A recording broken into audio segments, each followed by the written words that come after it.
There exists a threshold between the world you know and the realm of the divine, a boundary so thin that on certain days, in certain places, you can almost feel it trembling beneath your feet. In the ancient kingdoms of Southeast Asia, this threshold wasn't merely imagined, but witnessed, carved into temple walls, whispered in sacred texts, and embodied in a single, magnificent being. The Garuda, a creature so vast that when it spreads its wings, the sun itself is swallowed by shadow, stands as the eternal guardian of this liminal space. Tonight, we cross that threshold together. Imagine standing at the edge of a monsoon-drenched jungle, the air thick with moisture and the scent of frangipani blossoms. The sky above churns with clouds so dark they appear almost solid, pregnant with the promise of torrential rain. Then, without warning, the clouds tear open, not with lightning, but with gold. A shape descends, impossibly large, moving with a grace that defies its titanic scale. This is not a bird as you understand birds. This is Garuda, and in this moment, the boundary between myth and reality ceases to exist.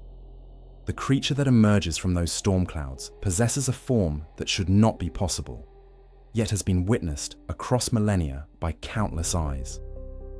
Picture a being with the head of an eagle, fierce and noble, its beak curved like a golden scimitar capable of tearing through divine armor. The eyes burn with an intelligence that is neither human nor animal, but something far older, far more knowing. From this magnificent head rises a crown of crimson feathers, each one blazing like captured fire.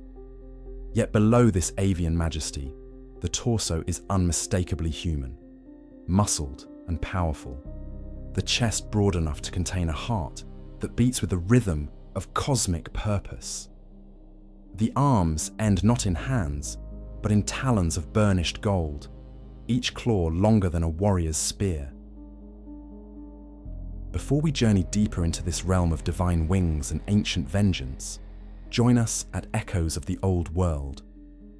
This channel is dedicated to unearthing the myths that shaped civilizations, the creatures that haunted the collective imagination of entire peoples, and the stories that refuse to die even in our modern age of skepticism. Subscribe now, and together we will explore the darkness at the edge of human understanding. Ring that notification bell, because the old world still speaks, and its echoes grow louder with each passing night. The wings of Garuda stretch so wide that when fully extended, they could blanket an entire village in shadow. These are not the delicate, hollow-boned wings of earthly birds. Each feather is described in ancient texts as being made of solid gold, yet they move with impossible fluidity, cutting through air and water with equal ease. When Garuda flies, the sound is not a gentle whisper but thunder itself, the beating of those wings creating storms that mariners learn to fear. The Hindus who first chronicled this being understood that they were describing not merely a creature, but a force of given consciousness and purpose. Now, before we continue this journey into the heart of one of Asia's most powerful myths, I want to hear from you. Drop a comment below and tell me where in the world you are watching this from. Are you in Bangkok, where Garuda adorns the royal palace? Perhaps Jakarta, where this creature serves as the national symbol? Or maybe you are half a world away, discovering this magnificent being for the first time.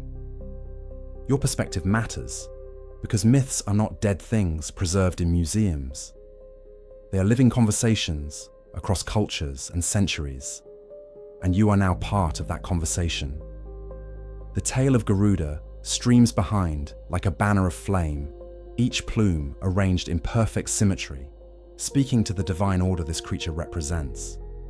But it is the legs that truly mark Garuda as something beyond the natural world. Powerful as tree trunks, they taper down to feet equipped with talons that can grip the peaks of mountains or pierce the scales of serpent gods. In temple carvings across Thailand, Indonesia, Myanmar, and Cambodia, these legs are often depicted bent at the knee, ready to spring, to strike, to defend, or destroy. The pose communicates eternal vigilance, a guardian who never sleeps, never relents. The size of Garuda defies human comprehension. Ancient texts speak of a being large enough to carry entire armies on its back, vast enough that when it drinks from rivers, the waters run dry. When it hunts, it does not dive for fish like lesser raptors. It plunges into the ocean itself, emerging with serpent deities writhing in its talons, creatures that to human eyes would appear as dragons or gods. This scale, this overwhelming magnitude, serves a crucial purpose in the mythology. Garuda is meant to inspire awe, bordering on terror, to remind mortals that there are powers in this universe beyond their capacity to challenge or fully understand. Yet for all its terrifying majesty, Garuda is not portrayed as a mindless beast or a distant, uncaring deity. The human torso, the intelligent eyes, the capacity for speech and strategy all point to something more complex. In the great epics of Hindu mythology, Garuda converses with gods as an equal, negotiates with Indra, the king of heaven, and makes calculated decisions that shape the fate of worlds. This duality, this fusion of beast and being, creates a creature that exists in a category of its own. Not quite god, not quite animal, but something that transcends both classifications. The cultural significance of this being cannot be overstated. For over 2,000 years, Garuda has served as more than mere myth. In Thailand, it is Krut, the emblem of royal authority, appearing on government seals and currency, a symbol of sovereignty that predates the current dynasty by centuries. In Indonesia, the Garuda Pancasila clutches a shield bearing the 5 principles of the nation, its form carefully designed to represent unity, justice, and independence. In Buddhist traditions, it appears as a guardian spirit, protecting the Dharma from forces of chaos. In Hindu temples, it is the eternal mount of Vishnu, the preserver, present at every moment when cosmic balance must be maintained. What makes Garuda unique among mythological beings is its continued vitality in the modern world. This is not a creature relegated to dusty academic texts or forgotten folklore. Walk through Bangkok's Grand Palace and you will see dozens of golden Garuda statues standing sentinel, their presence still commanding reverence from visitors and monks alike. Board a Garuda Indonesia flight, and you carry the symbol of this divine bird into the skies. Watch a Muay Thai match, and you might see fighters performing the Wai Kru, a ritual dance that mimics Garuda's movements, seeking the blessing of this ancient protector before combat. The mythology surrounding Garuda is vast, spanning multiple religious traditions and countless regional variations. Yet at its core lies a consistent truth that all cultures seem to agree upon. This being represents freedom in its purest, most absolute form. Freedom from earthly constraints, freedom from the chains of mortality, freedom from the coils of serpents that seek to bind and drown. In a world where humans have always felt constrained by gravity, by limitation, by the weight of existence itself, Garuda offers a vision of transcendence. It shows what lies beyond the boundaries of the possible, but freedom, as Garuda's story will reveal, comes with a price. The greatest of liberations often require the most terrible sacrifices. The most powerful beings must sometimes submit to servitude, and the eternal enemy of one force becomes the defining relationship of an entire existence. To understand Garuda fully, we must trace its origins from a cosmic egg incubated for 500 years through battles with gods and demons, to its choice to serve Vishnu eternally, we must explore its blood feud with the Nagas, serpent deities whose very existence represents everything Garuda poses.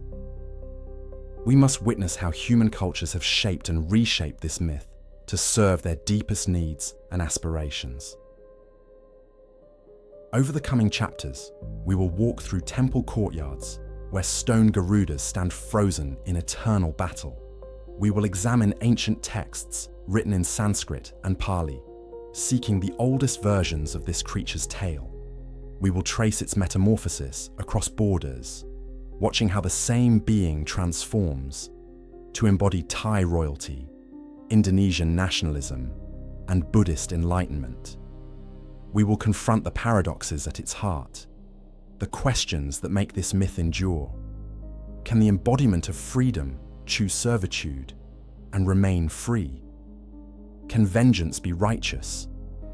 What does it mean for a creature born to soar, to spend eternity as a vehicle for another? The answers to these questions matter because Garuda's story is ultimately about more than a mythological birdman.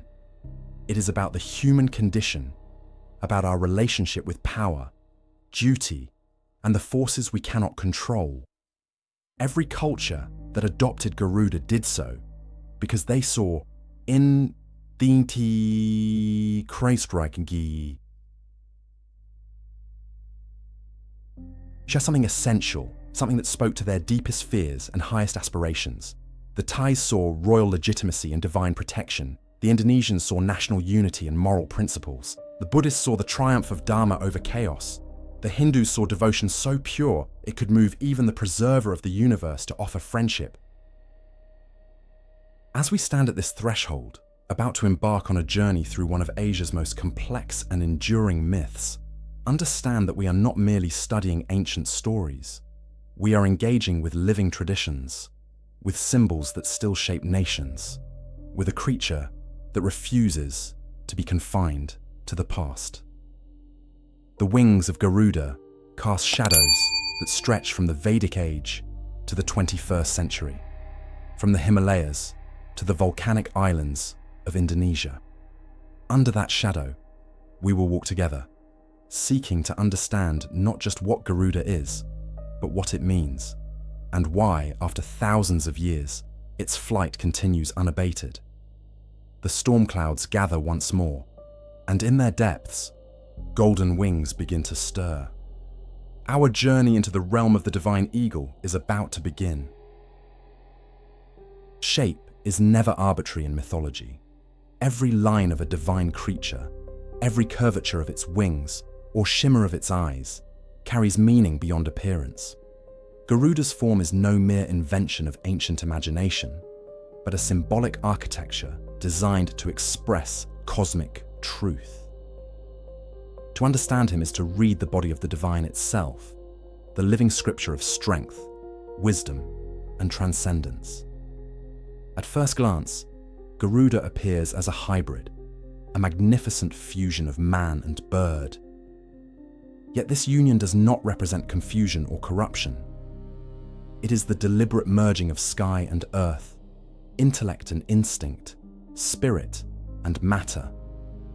His human torso stands upright in defiance of gravity, representing consciousness and will, while his avian features, head, beak, wings, and talons, embody the untamed forces of. Together, they depict the harmony of freedom and discipline, two elements constantly at war within both gods and mortals. His head is that of a raptor, an eagle of impossible majesty whose gaze seems to pierce through layers of time and reality. In art, Garuda's eyes are wide and fierce, glowing with an amber light that mirrors the radiance of the morning sun. That light is more than simple illumination. It is the blaze of perception, the unclouded vision of the divine that sees all deceit stripped away. One glance from those eyes is said to make falsehood vanish. Among Hindus and Buddhists alike, this ability sets Garuda apart as not only a being of strength, but a judge of truth, one who discerns illusion from reality. The beak curves downward like a golden crescent, sharp yet elegant. Legends claim it can tear serpents apart or cut through mountains, though such feats are metaphors as much as miracles. In symbolic terms, the beak signifies righteous eloquence, the power of divine speech that destroys lies and restores cosmic order. When poets speak of Garuda devouring serpents, they are describing not an act of cruelty, but the purification of the world, the burning away of deceit through the voice of truth. Beneath that fearsome countenance stretches a neck covered in deep crimson feathers, each feather said to shimmer with an inner flame. Artists often portray this as the halo of divine energy surrounding his being. It is not hard to imagine that when he moves, the air itself recoils in awe. Monks writing in palm leaf manuscripts called him the embodiment of prana, the sacred breath of life. When Garuda expands his chest to take flight, that breath becomes the storm wind, sweeping away the dust of corruption across heaven and earth. The torso is human but otherworldly, the muscles shaped not by mortal labor, but by divine creation. In temple carvings, his chest glows like polished copper, engraved with intricate lines that mirror celestial constellations. These marks are sometimes interpreted as the pathways of divine energy coursing through his body, reminders that he is both the vessel and the conduit of spiritual power. His waist is girdled with jewel belts representing control over desire, for even boundless power requires discipline to remain divine rather than destructive. The arms of Garuda are immense, their span broader than a city gate. They are arms not meant for the toil of mortals, but for the carry of deities, for within them rests the duty of bearing Vishnu himself across the cosmos. When he folds those arms, each one ending in talons of radiant gold. Legends say the light reflected from them blinds demons and purifies the air of evil. To those who see him, his limbs appear as pillars of the celestial order itself, both protective and punitive. Now consider his wings, for they are the aspect that most defines him. Ancient poets wrote that the sound of Garuda's wings is thunder, and when they beat, great tempests rise. Each wing bears countless feathers.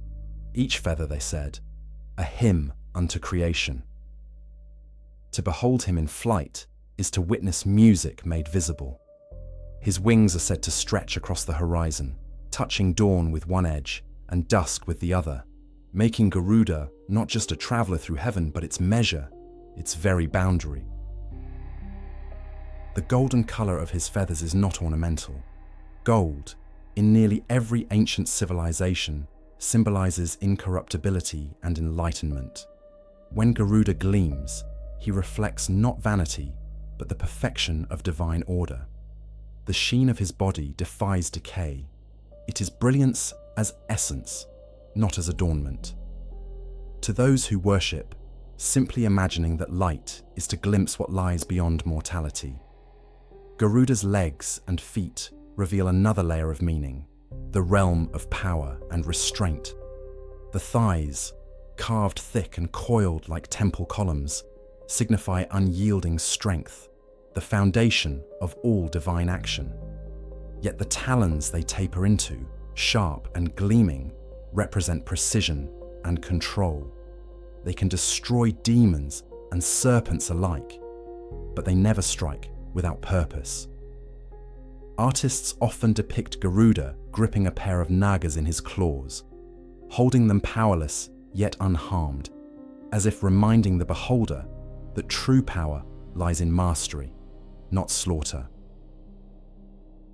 The tail feathers flow behind him like waves of flame, undulating in ethereal symmetry.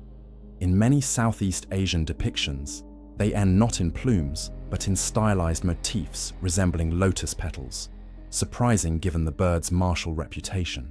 The lotus motif anchors Garuda within the realm of enlightenment and purity, emphasizing that even creatures born in ferocity can attain divine serenity. That tension between the destructive and the sacred defines his entire being.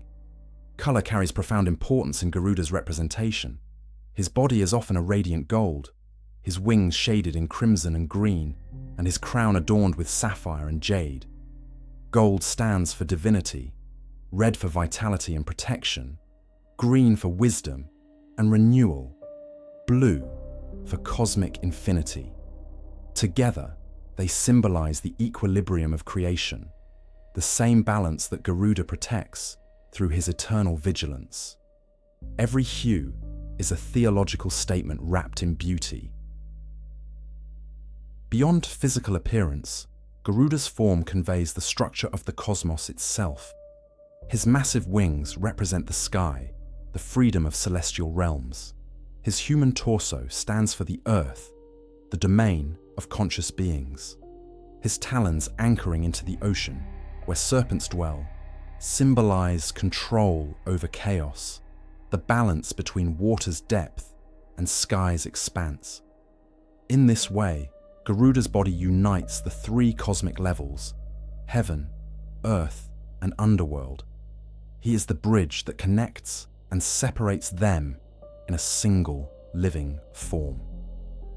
Religious philosophers from ancient India to medieval Thailand describe Garuda as the embodiment of sattva, the quality of purity, clarity, and harmony. Yet within him also lies rajas, the principle of motion and passion. In his struggle with the Nagas, the serpents of darkness, these qualities collide. Stillness meets movement. Purity confronts temptation. Even his anatomy mirrors this endless tension. Strength cannot exist without motion, and divinity cannot endure without restraint. Garuda's body is a perpetual dialogue between these truths. When viewed from a historical lens, Garuda's evolving image also reveals the cultural adaptability of divine form. In India, his physique leans toward the ideal of a celestial warrior, muscular, stern, and symmetrical. In Thailand, the proportions become more slender, almost regal, highlighting his role as the emblem of kingship. In Indonesia, the Garuda Pancasila bears a modernized, nationalized version. Geometric feathers and human nobility over mythic aggression. Across all representations, the essence remains constant. No matter how nations reshape his image, his anatomy continues to preach the same sermon: that strength and virtue must coexist. The spiritual consequences of his design run deep. To meditate on Garuda's form is to confront the body as sacred space. Every part of him channels divine purpose. The beak as the voice of reason, the wings as the embodiment of liberation, the talons as the instruments of law. Just as a temple mirrors the universe in miniature, Garuda mirrors the balance of creation in his anatomy. The faithful who visualize him do not merely look upon a birdman, but engage with a cosmic diagram of justice, freedom, and self-control. There is a philosophical paradox concealed within that form. Garuda's body suggests limitless motion, his wings made for eternal flight, yet his destiny binds him forever as Vishnu's vehicle. A creature built to roam independently serves another being for eternity. This contradiction unsettles and fascinates, for it captures the human condition itself. Power becomes meaningful only when guided by purpose, and freedom becomes sacred only when anchored by devotion. Garuda's anatomy, therefore, is both a celebration of independence and an acknowledgement of divine duty. In the minds of ancient sculptors, every carving of Garuda carried more weight than a simple act of devotion. To trace the curve of a wing in gold or stone was to manifest the storm's motion. To carve the eyes was to set sight into eternity. Many artisans whispered prayers before shaping his beak, fearing that to err in proportion was to call imbalance into the world itself. These acts of creation were themselves rituals, art as invocation, structure as theology. When standing before an ancient depiction of Garuda, whether at Angkor Wat or a temple in Chiang Mai, you sense the overwhelming precision in every feature. Each detail serves not beauty alone, but meaning. The wings extend in arcs dictated by cosmic mathematics. The torso's proportions echo the golden ratio that builders also used in sacred geometry. Such harmony assures the viewer that order still reigns in a chaotic cosmos. Gazing upon him is to be reminded that divinity manifests through pattern and proportion as much as miracle. And yet, there remains an untamable quality in his presence, something wild no geometry can confine. Garuda was born from a cosmic egg, an origin we will explore soon, and some part of that primordial vastness clings forever to his form. His anatomy bears the mark of creation itself, half chaos, half order, half instinct, half intellect. Viewed this way, Garuda is not an aberration, but a reflection of the universe's first heartbeat, when form began to emerge from formlessness. To comprehend the anatomy of divinity is to see beyond sculpture and scripture, to perceive the essence that those forms only gesture toward. Garuda's body, with its shining feathers and fierce gaze, is a sermon made flesh. It speaks in silence, articulating truths too vast for language, that knowledge requires power, that freedom demands discipline, and that even the mightiest wings are useless without the wisdom to guide them. The ancients carved what words could not contain. Today, standing in their shadow, we can still feel the pulse that drove them, the heartbeat of the divine eagle, whose form gave shape to heaven itself. This is the body of Garuda, radiant, relentless, incomprehensible, a fusion of opposites perfectly balanced, a blueprint for divinity embodied in golden feathers. Its proportions do more than awe the faithful. They instruct the soul. To study this creature's anatomy is to read the oldest scripture written not in ink, but in living light. And as those wings unfurl again in our imagination, stretching from one end of creation to the other, we begin to understand that divinity was never just above us. It was always within the pattern, within the form, waiting to be recognized. Before Garuda spread his golden wings across heaven, before his eyes blazed with celestial light, there was only an egg, a vast radiant sphere floating in the womb of creation. In the silence before time, when the sky and the sea had not yet divided, this egg shimmered in the eternal void, waiting. Inside it, potential slept. The universe had not yet decided whether it would become light or darkness, and the creature within reflected that tension, growing in stillness, dreaming of flight long before wings existed. The birth of Garuda is told as one of the oldest stories in Vedic mythology, older even than many of the gods who later worshipped him. His mother, Vinata, was no mere mortal, but a celestial being herself, the daughter of Daksha, the great progenitor. She was one of two sisters married to the sage Kashyapa, a being whose wisdom rivaled that of the gods. The two wives made a fateful wager, a moment of rivalry that would ripple across eternity. Kadru, the elder sister, asked only to bear 1,000 sons. Vinata, proud and ambitious, desired 2 children, but they were to be far greater than any of Kadru's 1,000. Kashyapa granted both wishes, and soon Kadru laid 1,000 eggs, while Vinata laid but 2, each larger than a mountain. The eggs of Kadru broke after 500 years, releasing serpents, Nagas, who slithered out to populate the seas and the underworld. Vinata waited and waited, but her eggs remained unbroken. The centuries dragged on, and her patience eroded. Doubt, that universal seed of downfall, began to stir within her. Could her sister's children already be ruling the world, while hers lay dormant in silence? At last, unable to bear the waiting, Vinata cracked open one of the eggs. What spilled forth was not yet a god, but something half-formed, luminous yet weak, radiant yet incomplete. It was Aruna, the being destined to become the charioteer of the sun. His unfinished birth condemned Vinata to a curse.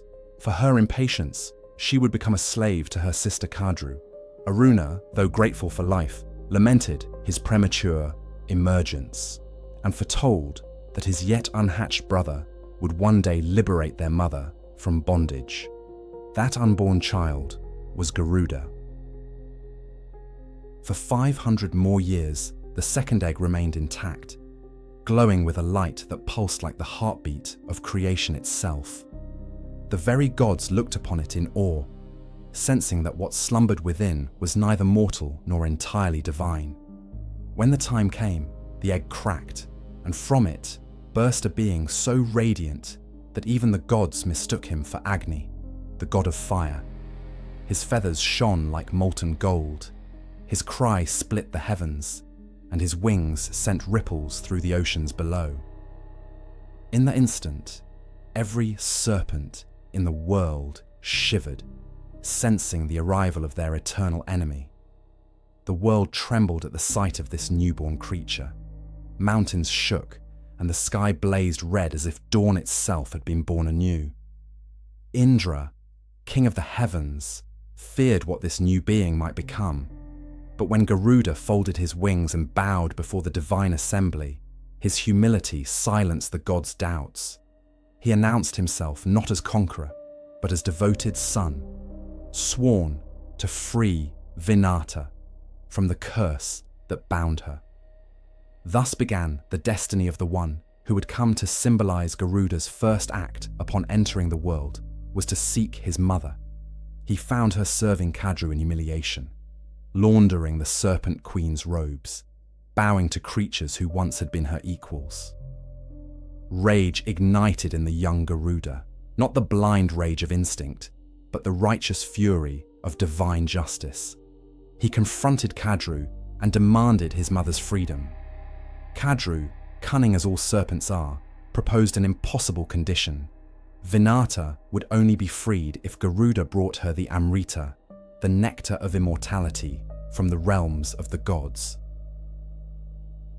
This test was no accident. The Amrita was guarded by celestial beings, encased in flames of divine fire, and surrounded by deadly traps. It was the essence that sustained the heavens themselves, and no mortal, or even most gods, could hope to touch it without dissolution.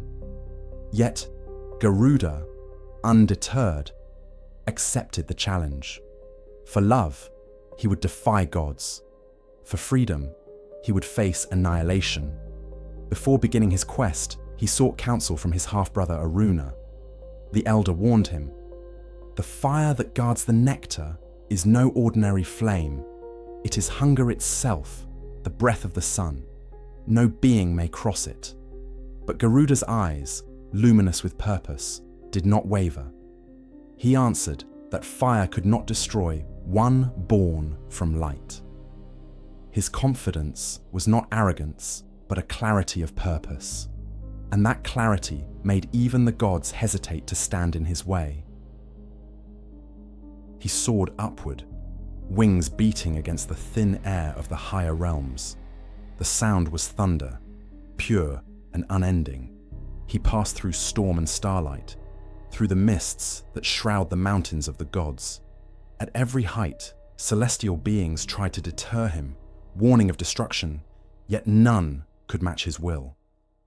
The flames that guarded the nectar rose like a wall of living light, but Garuda contracted his enormous body, reduced his size to that of a mere spark, and pierced through the inferno untouched.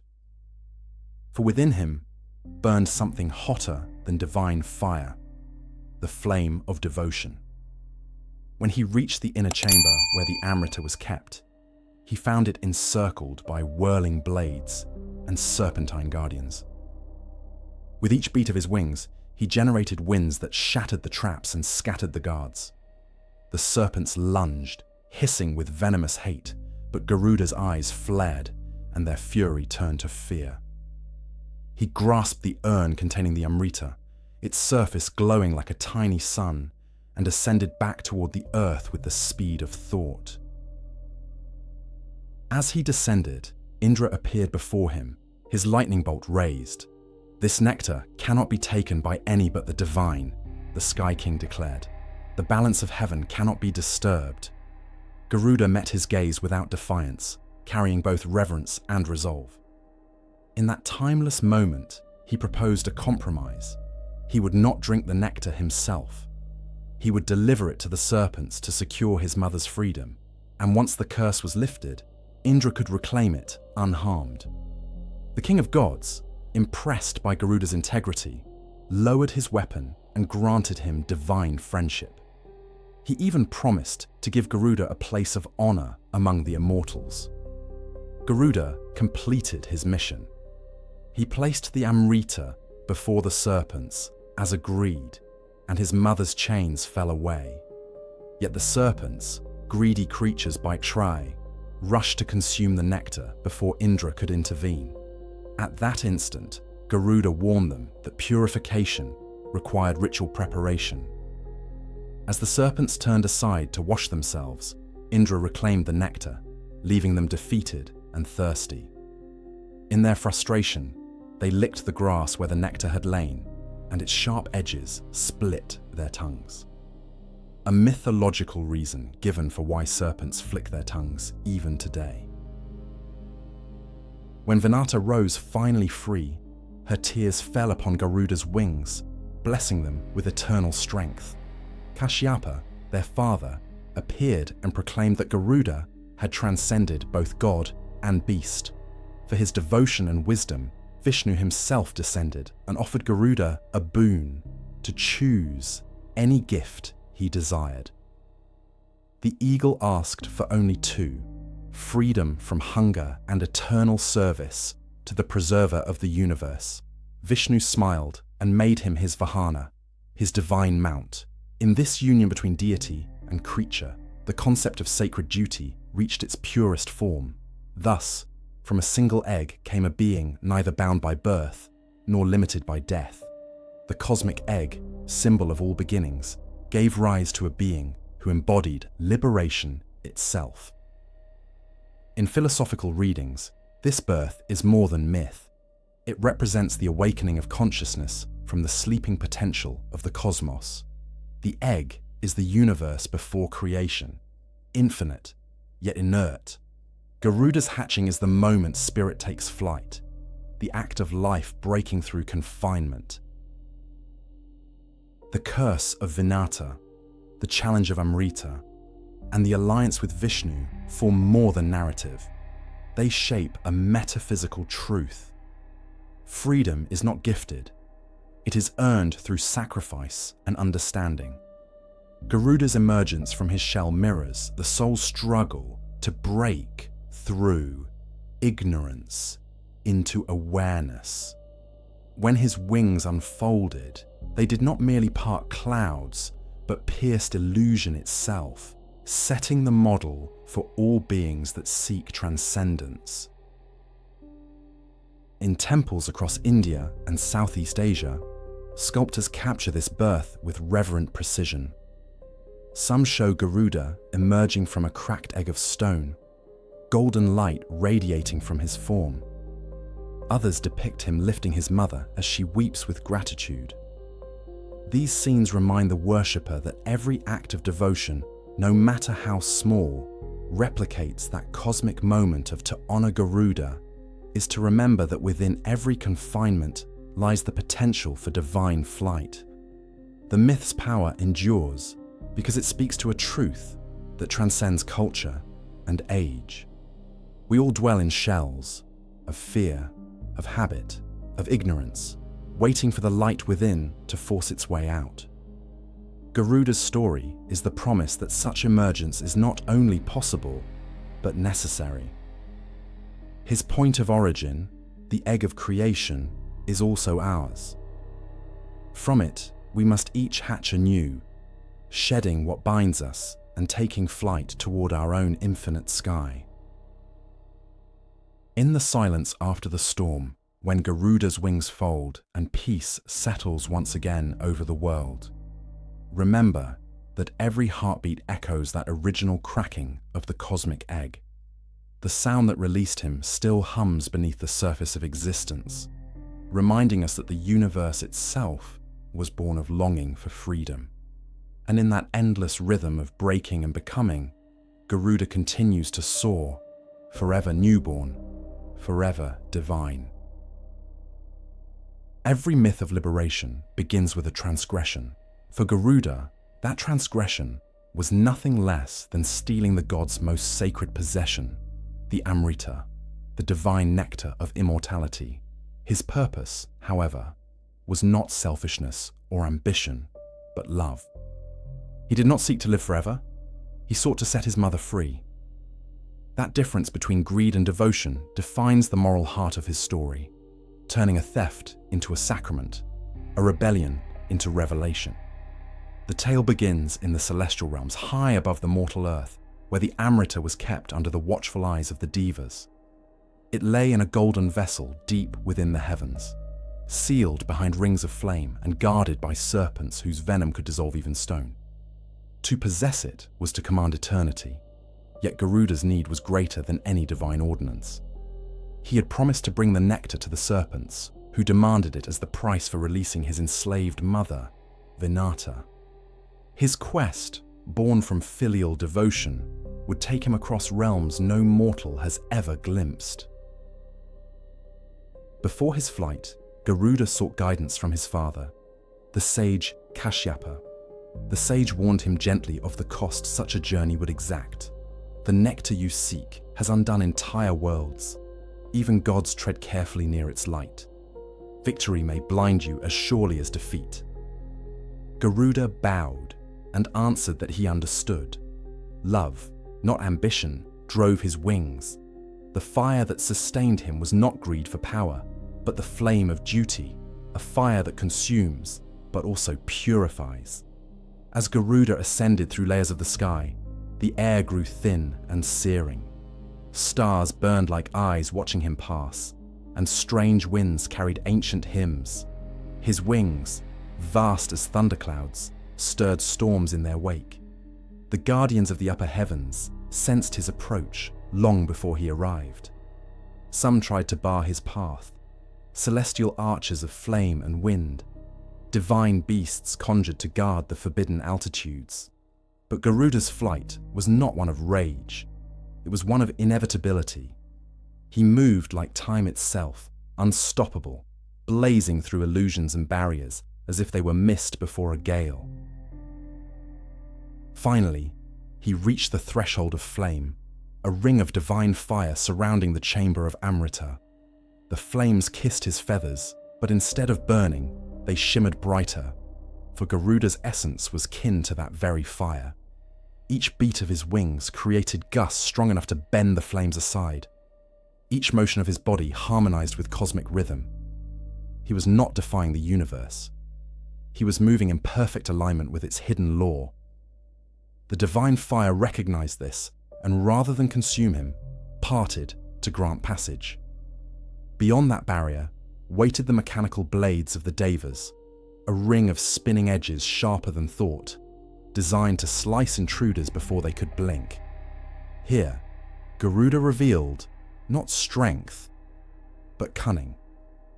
Compressing his colossal form into a fraction of its size, he flew between their rhythm, finding the stillness in motion that only the truly enlightened can see. With one effortless glide, he passed through untouched. The guardians who watched could only stare in disbelief. They had witnessed not a theft, but a being in harmony with powers beyond understanding. The chamber itself glowed like a captured sunrise. In its center stood the vessel of Amrita, floating above a pedestal of clouded crystal. Its light refracted endlessly, filling the space with waves of gold and blue.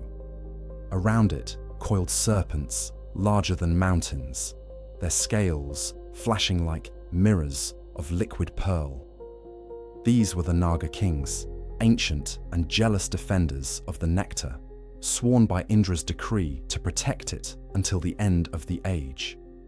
When they saw Garuda, their hissing became storms. Yet, even they hesitated, sensing something in him greater than mortal defiance. Garuda spoke to them, his voice calm yet resonant, echoing through the chamber like the hum of creation. "I come not to destroy but to fulfill a vow," he said. "The nectar will be returned once my mother is free. Stand aside, or test whether your coils can bind what was born before time." The serpents attacked, endless in number, yet Garuda's wings scattered them like leaves in a cyclone. Those who lunged found only air. Those who struck were blinded by his radiance. It was not battle, but revelation, an unveiling of what divine strength looks like when guided by mercy instead of wrath. After subduing the guardians, Garuda lifted the vessel of Amrita with both claws. The urn, though vast, seemed light in his grasp, for his spirit outweighed any burden. He spread his wings, and the heavens dimmed, the sun itself pausing to watch his ascent. His flight toward earth was so swift that even Indra, the lord of the skies, took notice. With bolt in hand, the king of gods intercepted him mid-flight, 1,000 leagues above the mortal realm. The two faced one another, one born of divinity, the other self-made through courage. What passed between them was not conflict, but recognition. Indra spoke first. "No creature may take the Amrita.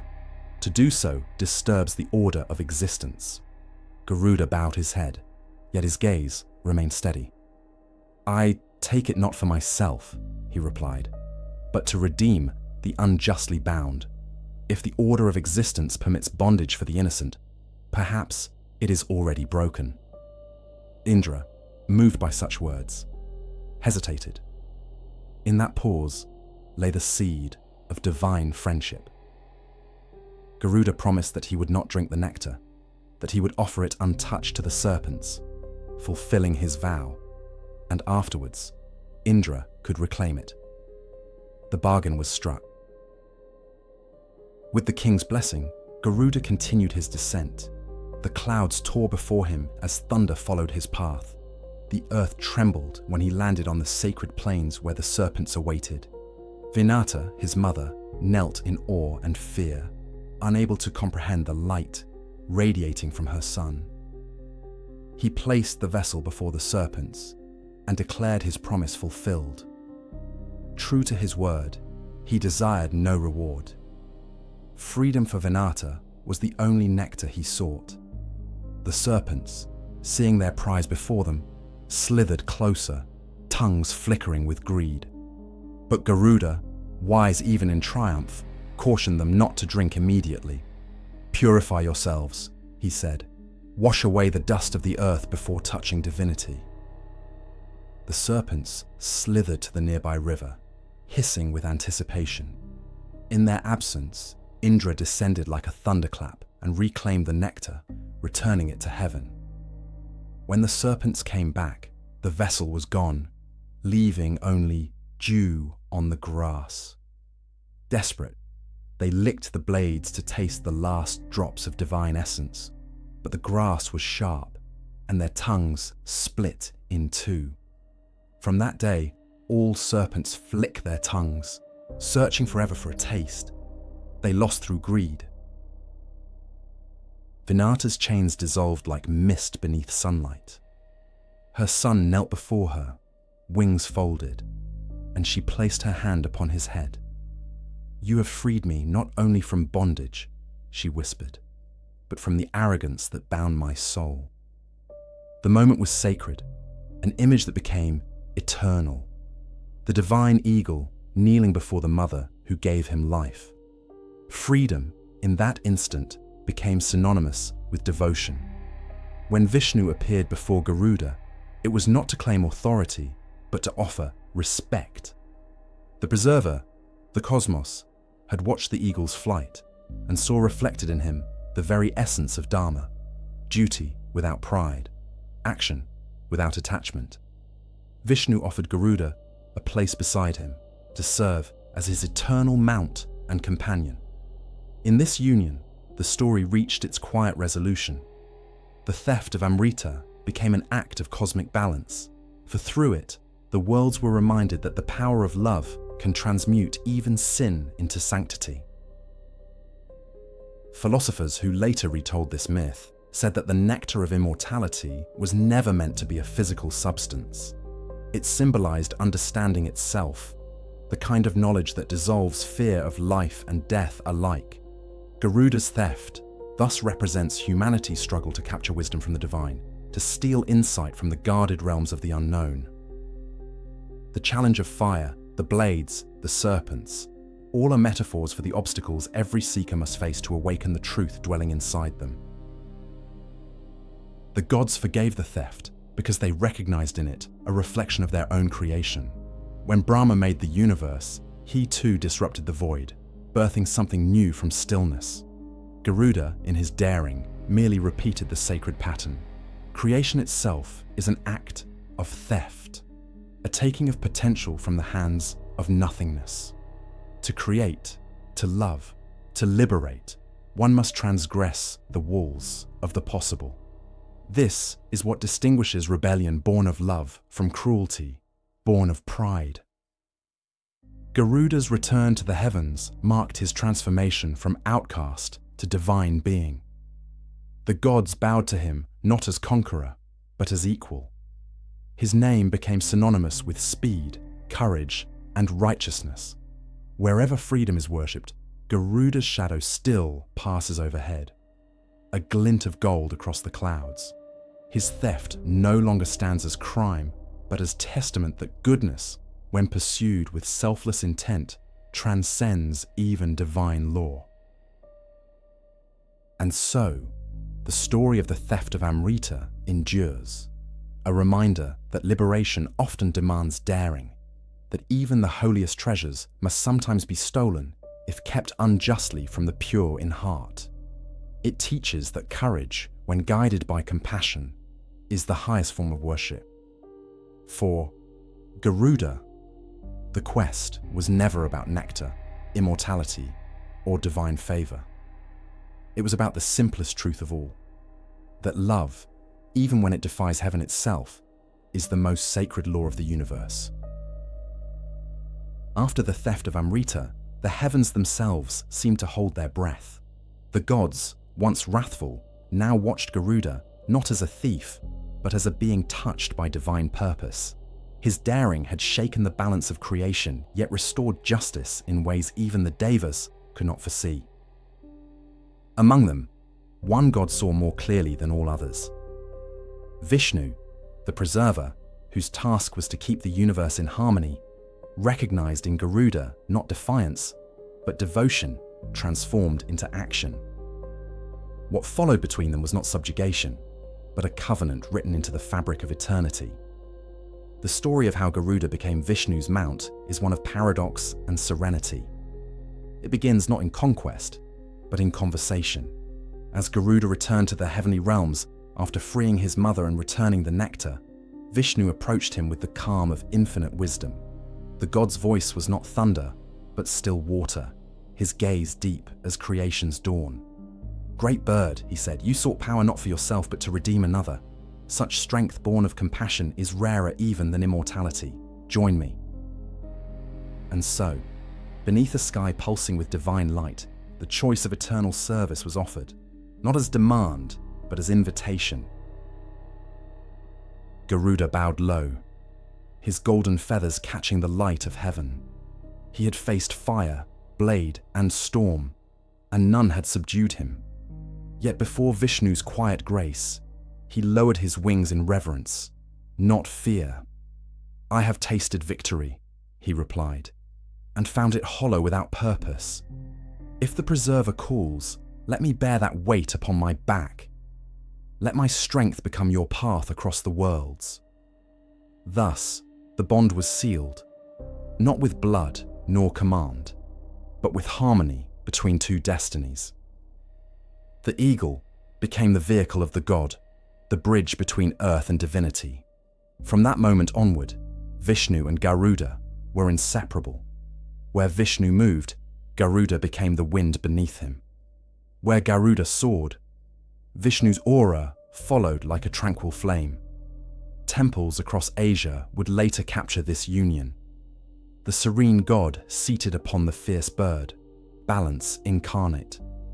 To artists and architects, the image embodied dual perfection, divine wisdom resting upon unstoppable power. To believers, it was a living symbol of devotion untainted by pride, strength guided by compassion, freedom that found meaning in service. For mortals, this union challenges understanding. How can the embodiment of sovereignty, the preserver of the cosmos, require a bearer? How can the creature of pure freedom dedicate itself voluntarily to servitude? The answer lies in the paradox at the heart of all spiritual paths, that freedom without direction is emptiness, and service without love is bondage. What makes Garuda's offer sacred is its voluntariness. No chain bound him, no fear compelled him. He chose duty as others choose air, to sustain his existence. Legends say that when Vishnu first mounted Garuda, the heavens trembled under the combined weight of divinity and devotion.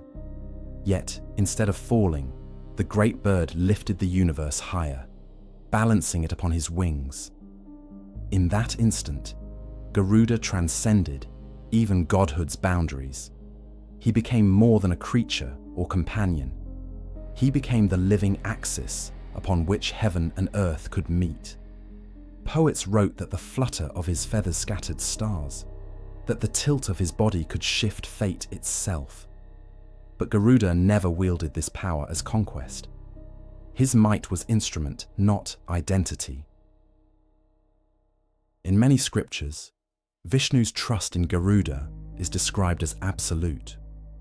When the god descends to the mortal plane to restore balance, it is Garuda who carries him. When he confronts chaos, it is Garuda's wings that blot the sky, shielding the righteous. Even the serpents, eternal enemies of the eagle, tremble not only at his talons, but at the righteousness he embodies. For his loyalty, the Devas granted Garuda immortality, not of body, but of relevance.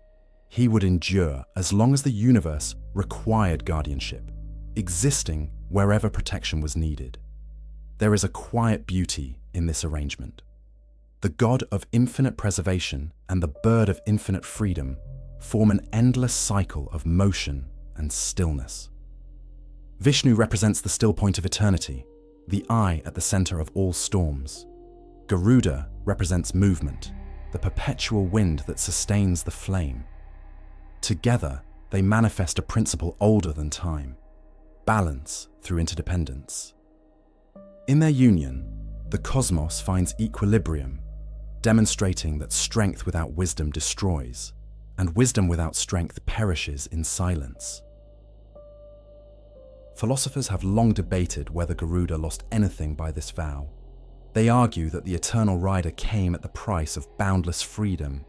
Yet in the view of those who chant his hymns, Garuda did not surrender freedom. He redefined it. To serve willingly is to act from choice rather than compulsion. His freedom became mastery over self, not domain over others.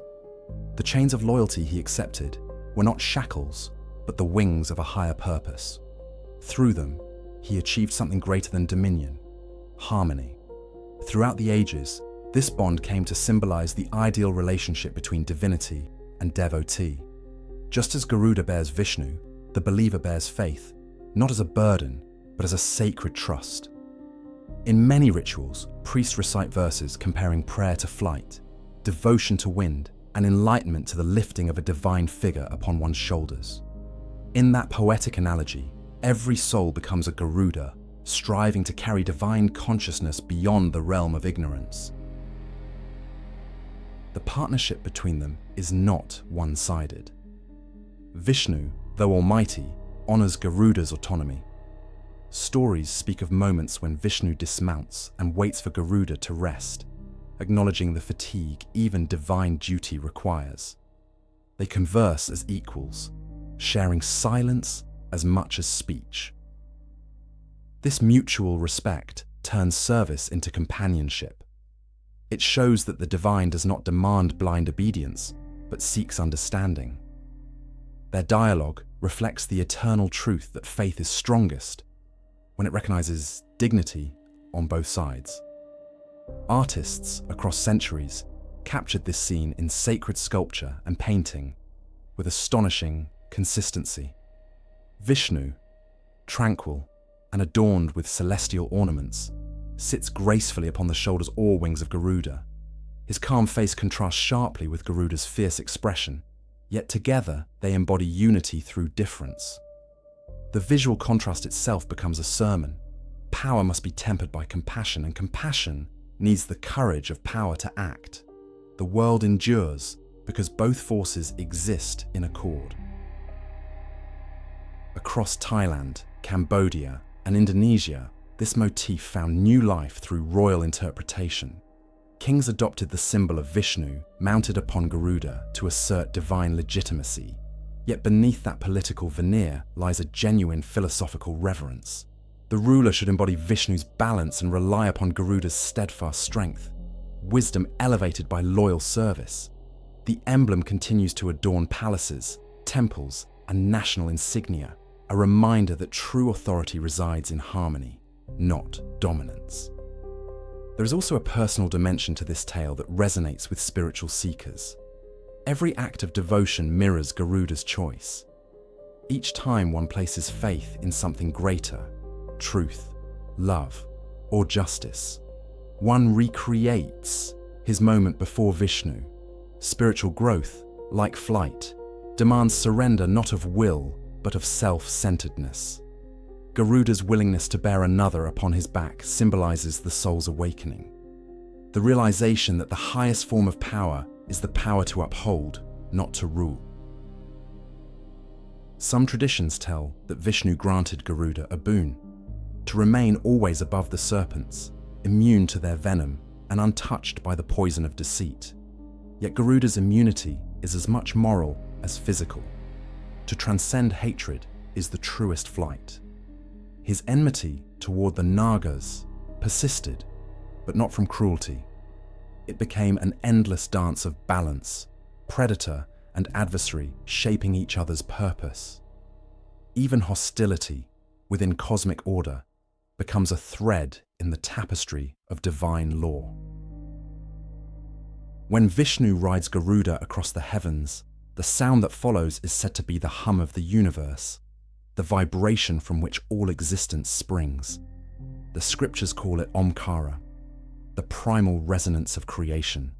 In this sonic imagery, Vishnu represents silence and Garuda, the vibration that gives silence form. Without silence, vibration has no base. Without vibration, silence remains unfelt. Together they sustain the music of being. Each flight of Garuda becomes a hymn, every beat of his wings a verse from the endless song of preservation.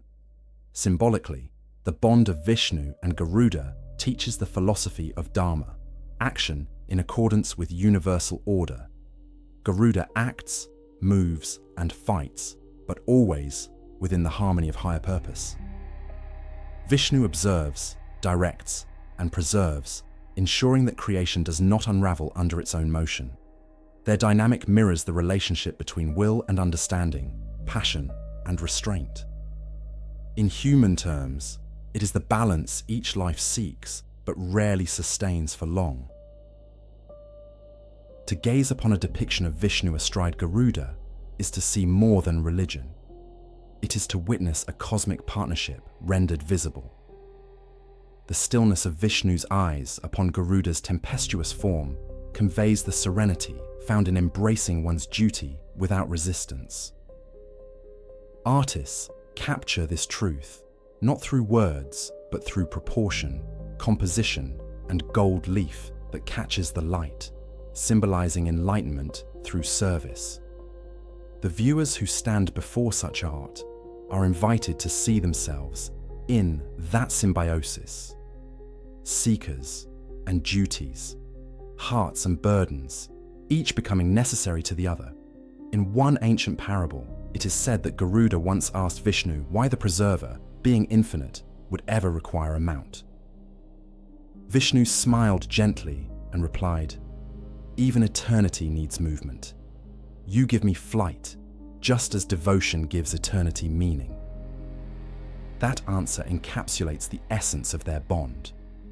The divine, though complete, finds expression only through the willing hearts that carry it forward.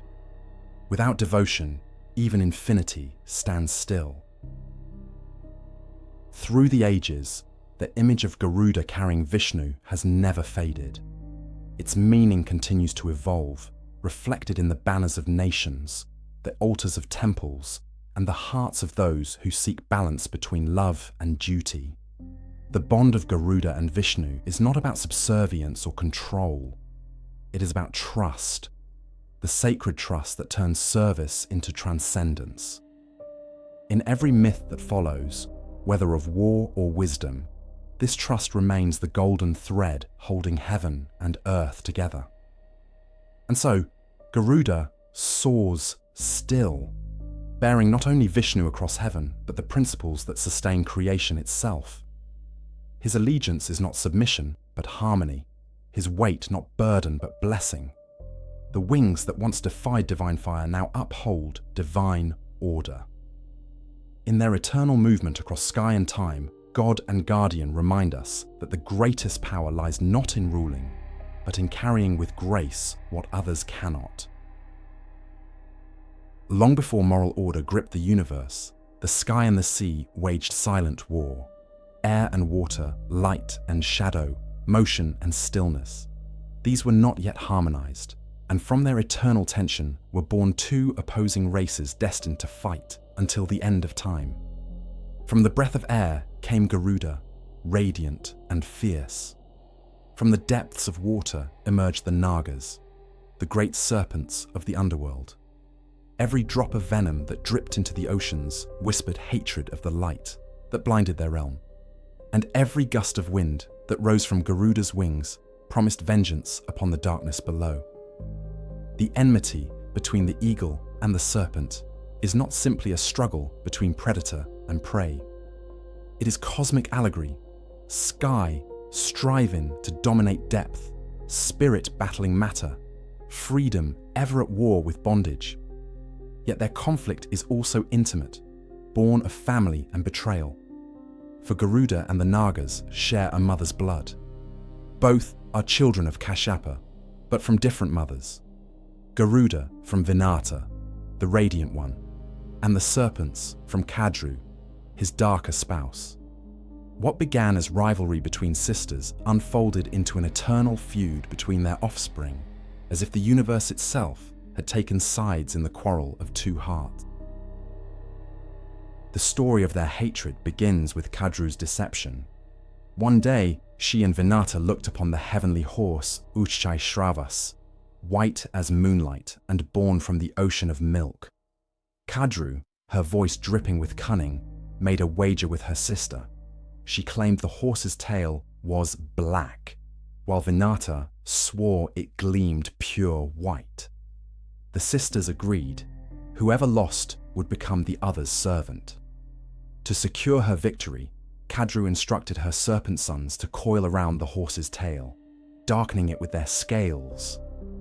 When Vinata saw the black tail, she despaired, and as the wager decreed, she was forced into servitude.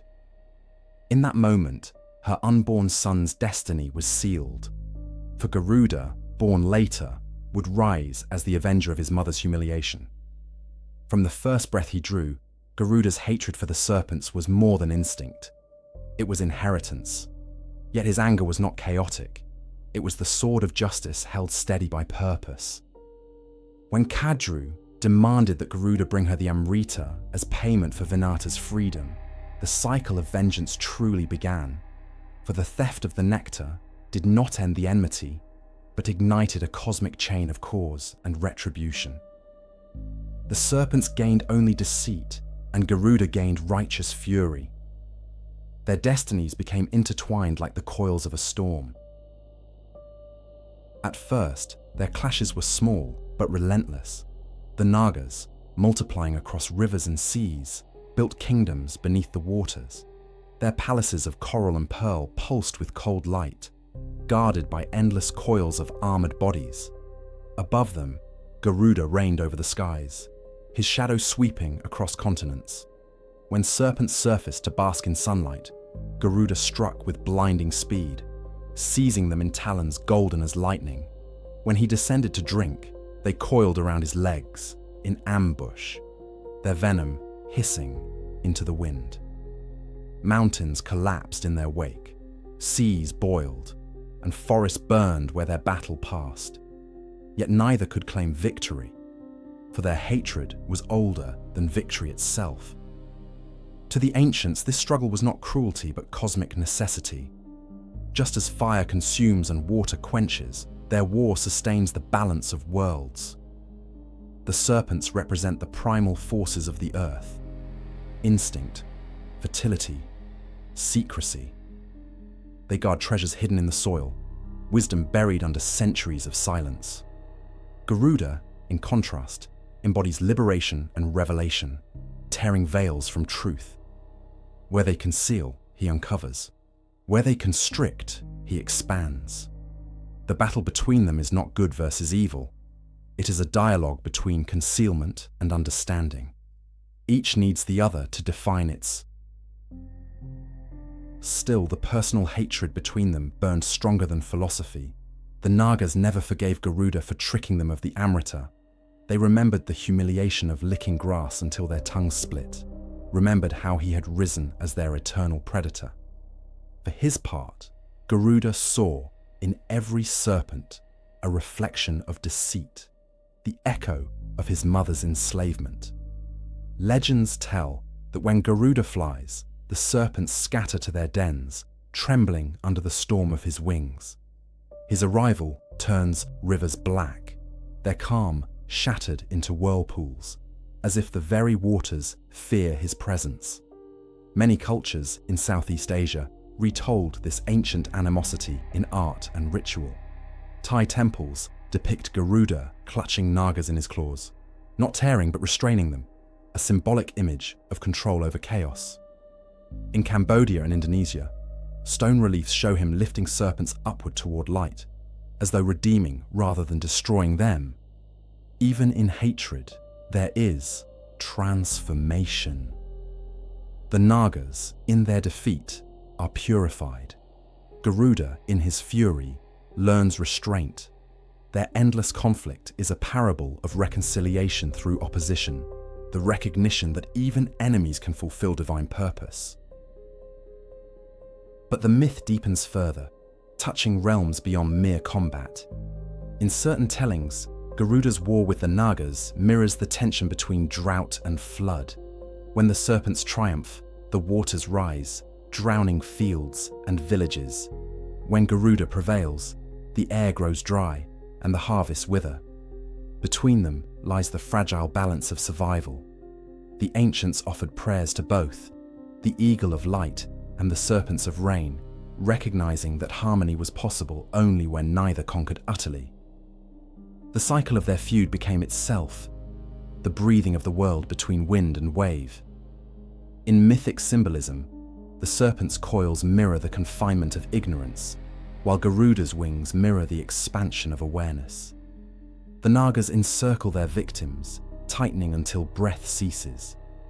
Garuda's flight releases breath once more into the heavens. Yet even this metaphor carries sorrow, for in destroying them, he destroys part of himself, the inheritance of the earth buried within his sky-born soul. Duality, it seems, is the destiny of all divine beings. Freedom cannot exist without something to escape from. Knowledge cannot shine without the darkness it dispels. There is one tale, whispered in the monasteries of Myanmar, that reveals a moment of rare stillness in their endless battle. It is said that Garuda, in pursuit of the serpent king Vasuki, once cornered him beside a sacred lake. Vasuki, weary of centuries of struggle, asked for truce. He spoke words few expected from the mouth of a serpent. "Why do you hunt us, brother of the same father? Do you hate the ocean because it hides what you cannot see, or are you afraid of your own reflection?" Garuda paused. For the first time, he looked into the water and saw himself mirrored, not as a god of sky, but as a creature of hunger and pride. That day, he spared Vasuki. The sky grew quiet, and for a moment, the world breathed in balance again. Scholars interpret this encounter as the enlightenment of Garuda, the awakening from vengeance into understanding. The war, though eternal in appearance, becomes a metaphor for the internal conflict between higher and lower natures. The serpents within represent fear, desire, and attachment. The eagle represents clarity and release. The battle does not end because it occurs within every soul. Renewed each moment, a person chooses between ignorance and awareness. In this sense, Garuda and the Nagas are not enemies at all, but two halves of the same consciousness, forever chasing one another across the horizon. The visual language of their myth adds another layer to its depth. In Southeast Asian iconography, Garuda's wings spread above temple gates, while below them curl serpentine motifs representing water and earth. The architecture itself becomes a frozen battle, sky pressing upon sea. Yet observers recognize no hatred in the stone, only equilibrium. Builders and monks alike understood the symbolism. Without the Nagas, Garuda would have no purpose. Without Garuda, the serpents would overrun creation. Their opposition is sacred choreography, not destruction.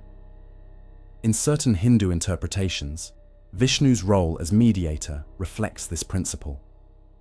Riding upon Garuda, he commands him not to annihilate the serpents, but to maintain their containment. Vishnu's serenity balances his mount's ferocity, keeping sky and water from collapsing upon one another. This theological harmony mirrors the human condition itself, where reason restrains passion, compassion tempers strength, and chaos fuels creation. Without tension, existence would stagnate. Without control, it would collapse. The serpent wars thus serve as more than myth. They explain why the world endures despite its contradictions. The animosity between Garuda and the Nagas also carries ritual significance. In many Southeast Asian cultures, the imagery of Garuda defeating serpents features on talismans and royal seals, representing the triumph of wisdom over deceit. Yet monks warn that this symbol should not inspire arrogance. True mastery, they teach, lies in restraining the serpent within, not destroying it.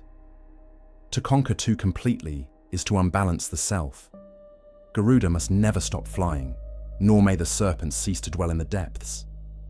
The world requires both, the light of revelation and the shadow of mystery. In this eternal struggle lies a hidden tenderness, a quiet truth about creation itself. Perhaps the universe needs its conflicts to remain alive. Without the crackle of opposition, even divinity would stagnate. Garuda's war with the Nagas gives motion to existence, waves to the sea, wind to the sky, and rhythm to the heart. Every thunderstorm, every glint of a serpent's scale beneath a river's surface recalls their dance. Freedom and fear, predator and prey. These are not opposites, but correspondents, singing the same endless song. At the close of many tellings, Garuda perches atop the world tree, gazing down into the ocean's depths where the serpents twist and shimmer. He no longer descends in fury. Instead, he watches, guardian rather than hunter. The balance is fragile, yet enduring, perched between motion and stillness. Through him, sky forgives sea. Through them, the cycle continues. This is the legacy of the Serpent Wars, not destruction, but the endless conversation between light and depth. To understand it is to glimpse the heart of creation itself, that peace is born not from the absence of conflict, but from the willingness to keep its rhythm alive. Translate, the spiritual consequences of his design run deep. To meditate on Garuda's form is to confront the body as sacred space. Every part of him channels divine purpose, the beak as the voice of reason, the wings as the embodiment of liberation, the talons as the instruments of law. Just as a temple mirrors the universe in miniature, Garuda mirrors the balance of creation in his anatomy. The faithful who visualize him do not merely look upon a birdman, but engage with a cosmic diagram of justice, freedom, and self-control. There is a philosophical paradox concealed within that form. Garuda's body suggests limitless motion, his wings made for eternal flight. Yet his destiny binds him forever as Vishnu's vehicle. A creature built to roam independently serves another being for eternity. This contradiction unsettles and fascinates, for it captures the human condition itself. Power becomes meaningful only when guided by purpose, and freedom becomes sacred only when anchored by devotion. Garuda's anatomy, therefore, is both a celebration of independence and an acknowledgement of divine duty. Translate. The origin of that rage runs deep, farther back than the theft of Amrita or the wars with the Nagas. It begins with betrayal, his mother's enslavement, his people's scorn, the deceit of the serpents who mocked the law of justice. Rage, in this context, was not mere emotion. It was remembrance incarnate. The refusal of divine consciousness to forget the suffering of truth under the weight of lies. When Garuda spreads his wings and unleashes thunder, he is not venting wrath, but summoning balance. His storms restore what deceit has disturbed. In myths that span centuries, Garuda's anger always carries mercy's echo. After the battles where he annihilates the serpentine legions, the stories often end with compassion. He spares survivors, teaches restraint, and withdraws when victory could so easily collapse into cruelty. From this paradox emerges his title: Destroyer of Evil, Protector of Life. The same claws that strike at deceit are also the hands that lift the fallen. His rage burns only until justice is served, and then it turns to wind, nourishing what remains. Translate, but divinity's fire is never safe, and even Garuda risked losing himself to it. There is a tale, whispered in temple scrolls, of the day his fury nearly shattered heaven itself. In those ancient times, serpents had multiplied beyond measure, spreading venom across sacred rivers. Their poison corrupted entire fields, turning crops to ash. Unable to bear such desecration, Garuda descended upon them, his eyes blazing like twin suns. He devoured thousands, his shriek echoing beyond the stars. The gods looked on in awe and terror, for his power had grown too vast. Vishnu, watching his loyal mount sink into wrath without end, intervened, not with command, but with touch. Placing his hand upon Garuda's brow, he whispered, "Peace, my eternal bearer. Justice needs the stillness of mercy to endure." In that moment, the storm subsided, the heavens breathed again. From that day, Garuda swore never to unleash his rage without wisdom's consent. His anger became disciplined, transformed from tempest to thundercloud held in check.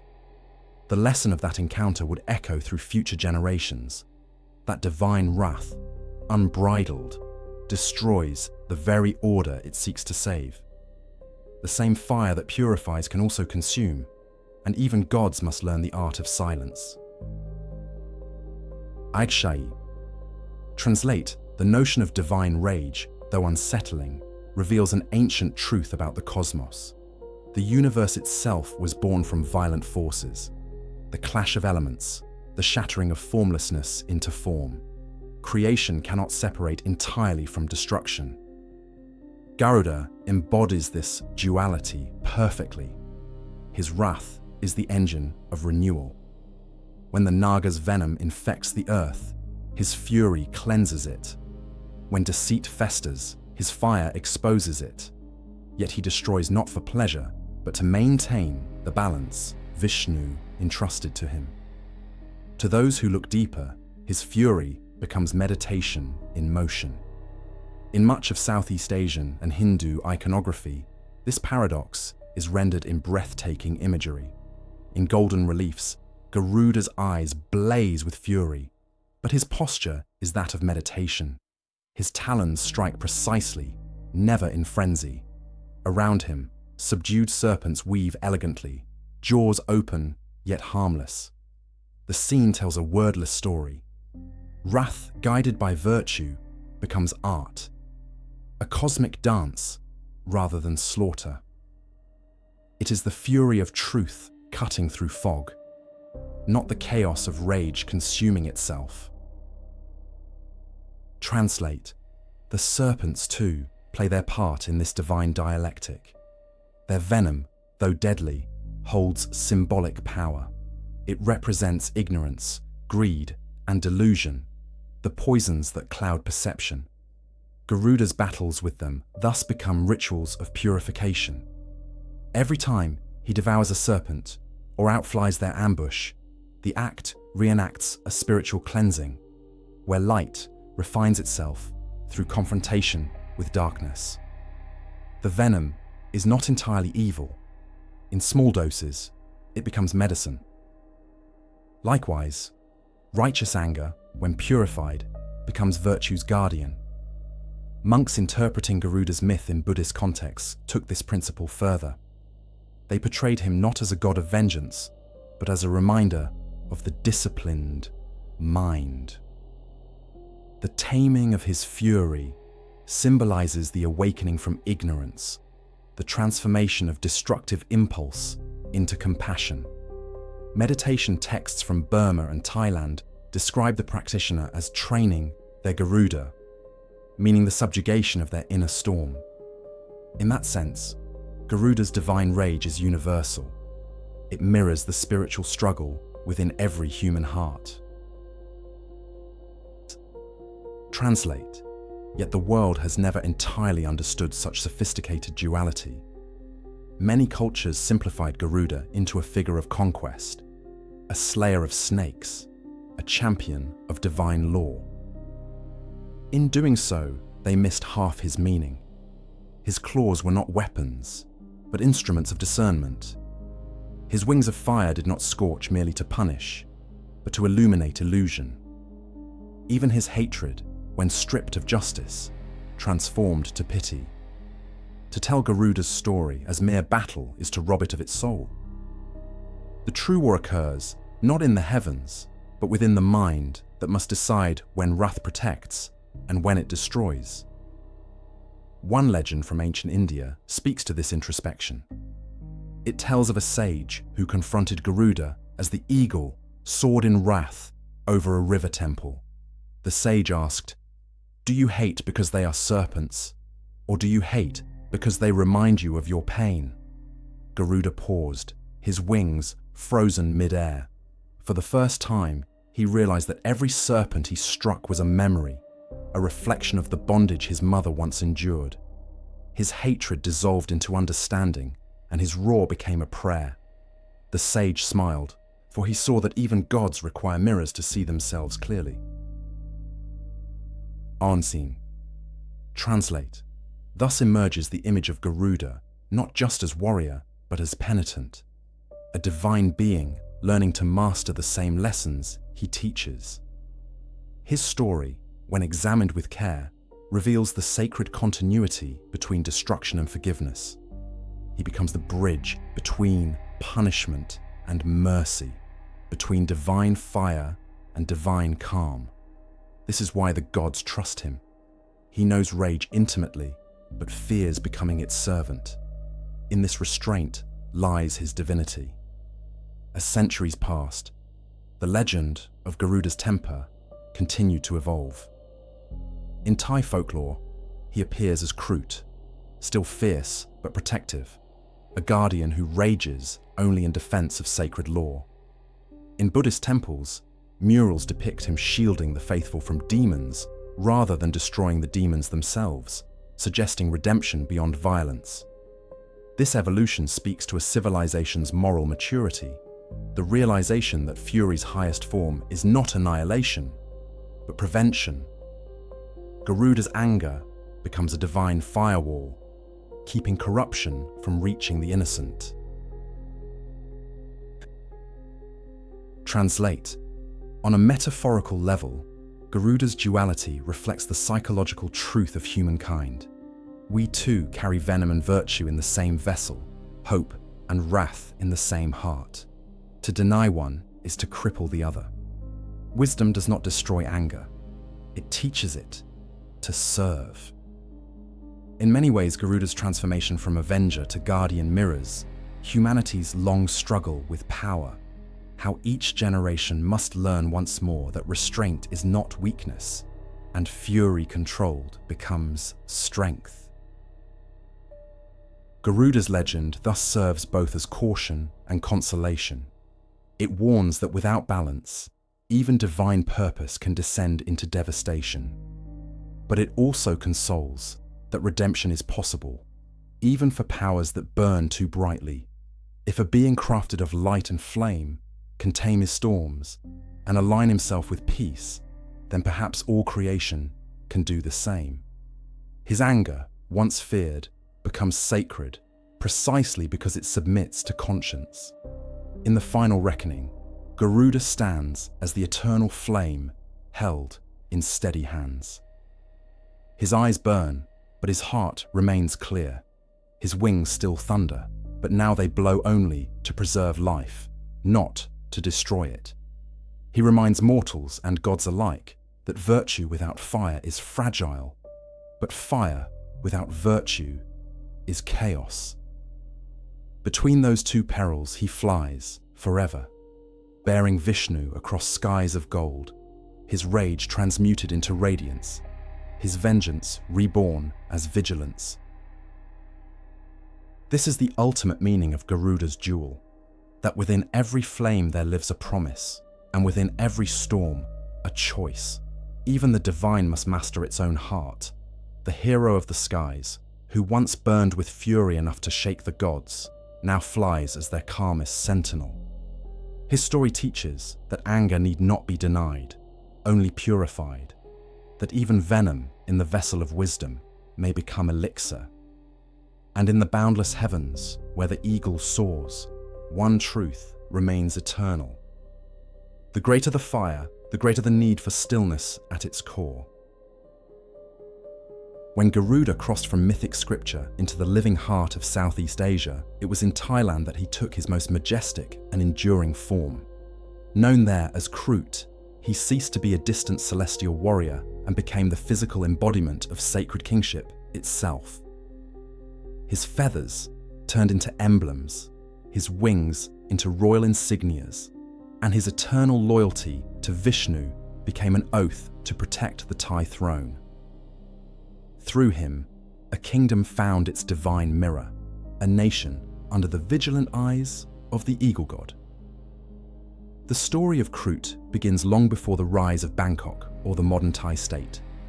In ancient Siam, religion and monarchy were inseparable, and divine legitimacy was as essential as earthly governance. The kings of Ayutthaya, the old capital, recognized in Garuda not only Vishnu's mount, but a symbol of divine authority. It was through this interpretation that the legendary bird descended from myth into nationhood, becoming Krut, the guardian of the kingdom. The transformation was seamless, natural, and profound. Heaven's messenger became the earth's protector. From the earliest inscriptions, Krut appears as a figure both terrifying and beautiful. Artists sculpted his muscular, part-human form with immense wings outstretched, talons gripping serpents that symbolize chaos and deceit. His face, fierce yet noble, stood for moral integrity, the fearless defense of righteousness. In Thai temples, these statues were positioned not in shadowed corners, but above doorways and royal thrones, facing outward as if eternally watching for danger. The Garuda of Thailand was not content to merely exist as a myth. He had become law and order given form. During the Ayutthaya period, which lasted for over 4 centuries, the Garuda emblem adorned royal documents and palace architecture. It was more than decoration, it was declaration.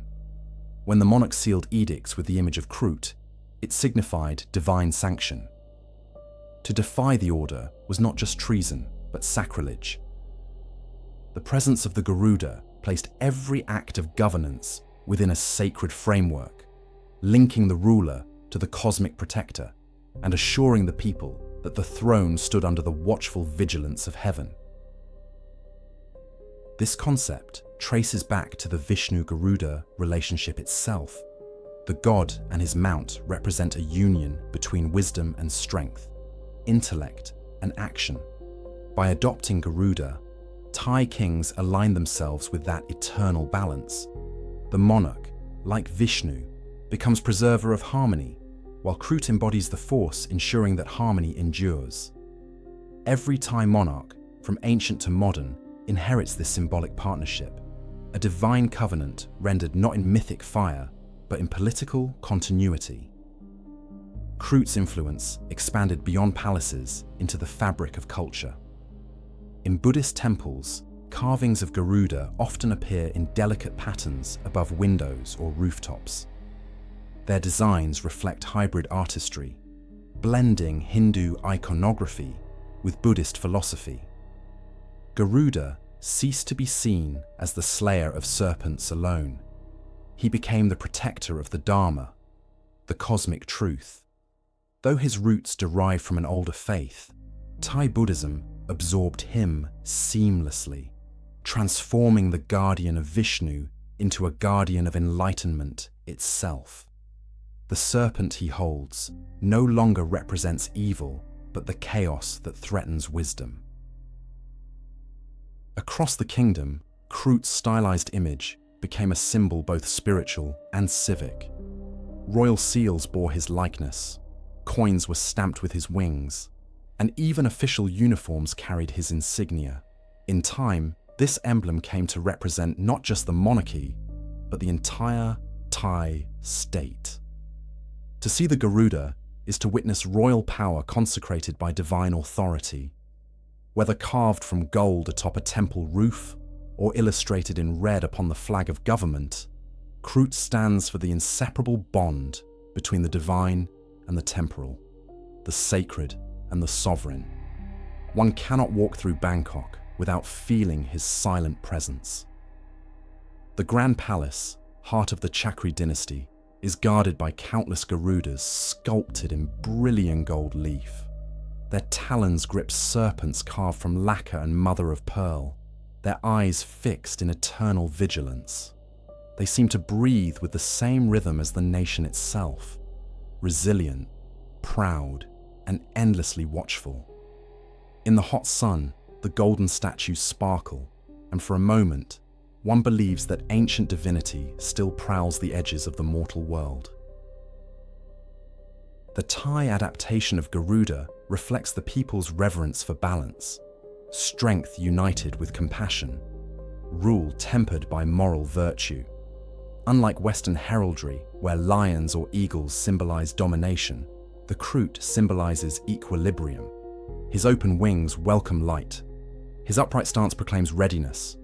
He defends not through conquest but through presence, a quiet, unyielding reminder of divine order. In that stillness lies immense power, for it promises stability, something as essential to nations as breath is to life. To the Thai people, Krut is also an emblem of resilience. The fall of Ayutthaya to foreign invasion did not extinguish his symbol. When the new capital rose in Bangkok under King Rama I, the Garuda soared once more, carved into pediments, stamped on royal decrees, woven into the ceremonial robes of monks. Each new reign reaffirmed the same vow. The kingdom endures because its guardian never sleeps. Even when Thailand modernized, embracing new ideologies and technological revolutions, Krut remained untouched, unchanged, timeless. In mythology, Garuda's eternal flight symbolizes liberation from bondage. In Thai adaptation, that flight becomes allegiance, a voluntary act of guardianship. The transformation is profound, from individual ascension to collective protection. Krut no longer flies for himself, he flies for the harmony of his people. His divinity lies not in personal glory, but in service. This shift mirrors the philosophical foundation of Thai culture: merit through duty, enlightenment through selflessness. At the heart of the Thai monarchy's enduring strength lies this spiritual architecture.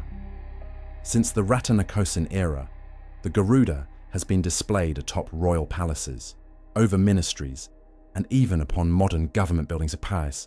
Yet despite this omnipresence, he does not feel imposed. Instead, he functions as reassurance. When citizens look upon him, they see not an idol, but a reminder that the divine has not abandoned governance, that a higher order watches over earthly power. Such belief gives shape to civic faith, turning myth into social glue. Even in modern times, the Garuda remains integral to national ritual. Every new Thai monarch must receive the royal Garuda emblem as part of his coronation, reaffirming the covenant between throne and divinity. This emblem, granted by the office of the king, legitimizes authority in the eyes of both tradition and law. It is not merely symbolic, it is sacred ordination through image. Each emblem, carefully crafted, bears the weight of centuries of faith, the luminous reminder that duty is best borne with wings. The jewel of the Garuda, ruthless yet benevolent, celestial yet terrestrial, finds special resonance in Thailand's political and spiritual philosophy. Kings are not gods, but they rule through divine sanction. They command not through conquest, but through moral guardianship. In this framework, Krut stands as both mirror and messenger, reminding rulers and citizens alike that authority's true purpose is protection, not dominion. When temples gleam under the tropical sun, the Garuda perched at their summit seems to whisper this eternal warning. Power divorced from virtue falls, as wings melt when detached from the wind. Cross-cultural scholars often observe that the Thai Garuda reshaped the meanings inherited from Hindu cosmology. While Vishnu's Garuda exists primarily as a companion to divinity, Krut serves as divinity embodied in civic identity. He is not simply an attendant to the gods, but their representative on earth. In this sense, Thailand's appropriation of Garuda is less adoption than transformation, a living continuation of a myth that evolved to meet the needs of a nation. The myth did not vanish beneath modernization. It adapted, its meaning as alive as its golden statues. The enduring power of Krut lies in his silence. Unlike the fiery deity of ancient texts, he speaks through imagery, not voice. His presence alone conveys security. His stillness suggests motion restrained by duty. In temples, markets, and courts, the same motif, an eagle with human visage, wings unfurled, appears with quiet consistency. Generations grow beneath his gaze, recognizing in his form the unity of faith and identity. Every Thai child who glimpses his image learns unconsciously the weight of centuries, that the divine watches not from distance, but from within the very architecture of the realm. And so, Krut continues to preside over Thailand as both protector and principal. His mythology has transcended religion to become the shared heartbeat of a people. He binds past and present, myth and monument, heaven and nation. Where the skies of Bangkok glow dim at twilight, one can still see his golden silhouette atop roof and temple spire, staring endlessly toward the east. His wings may no longer beat storms across heaven, but they guard something far greater: continuity itself, the fragile eternity of a kingdom sustained not by conquest or fear, but by faith, memory, and the glimmer of a bird who became a god, and a god who became a nation's soul. Across the islands that stretch from Sumatra to Papua, where oceans divide and cultures intertwine, the Garuda found a new incarnation, no longer as a deity of myth alone, but as a symbol of unity for a nation of thousands of tongues. In Indonesia, the divine eagle took on political flesh and spiritual purpose, becoming the Garuda Pancasila, the emblem of a modern republic built upon ancient roots. This transformation from celestial being to national identity reveals the singular power of myth to evolve, to transcend religion, and to carry memory into destiny. When Indonesia declared independence in the mid-20th century, its leaders faced a question more profound than borders or governance. They needed to define the soul of a nation scattered across more than 17,000 islands, bound together only by dreams of freedom. Amid the turbulence of revolution, thinkers and artists sought an image that could embody both the depth of Indonesia's heritage and the clarity of its future. They did not have to look far. The Garuda had soared in Javanese and Balinese mythology for centuries. The great eagle, once Vishnu's mount, now prepared to carry another god, the idea of Indonesia itself. The design of the national emblem, completed in the early years of independence, was deliberate and deeply symbolic. The Garuda chosen for this emblem bore human intelligence within avian strength, like its mythic ancestor, but transformed for an age of nations, not empires. It was carved in motion, wings uplifted but steady, eyes radiant yet serene. Its chest bore a shield adorned with 5 images: the star, the chain, the banyan tree, the bull, and the rice and cotton, each representing one of the 5 principles of the Indonesian state philosophy, the Pancasila. These symbols formed the moral skeleton of the Republic, while Garuda became the living body, the eternal bearer of unity. The number of feathers on the Garuda Pancasila was not arbitrary, but encoded with meaning, a mathematical hymn to independence. Each wing contains 17 feathers. The neck has 8, the tail 19, and the base of the Garuda 45, numbers that together evoke the date of Indonesia's independence, the 17th of August, 1945. Thus, the Garuda became a living calendar, memorializing freedom in every plume. Its body is history, its flight, aspiration. To many Indonesians, this Garuda is both divine and human, both God and country. It transforms the cosmic concept of divine service into collective labor, the devotion once offered to Vishnu reborn as devotion to Indonesia's ideals. The eagle's gaze turns not to heaven but outward toward its people, a vision of vigilance without arrogance. It is an emblem that carries dignity but avoids tyranny, embodying strength bridled by wisdom. This balance mirrors an ancient principle visible across the nation's cultures. Power is righteous only when guided by harmony, or what Indonesians call keselarasan. In Javanese philosophy, Garuda's form has always represented courage anchored in moral discipline. The traditional saying, mata elang, eyes of the eagle, signifies perception beyond the surface, the wisdom to see truth through illusion. National artists who shaped the Indonesian emblem drew inspiration from these indigenous values.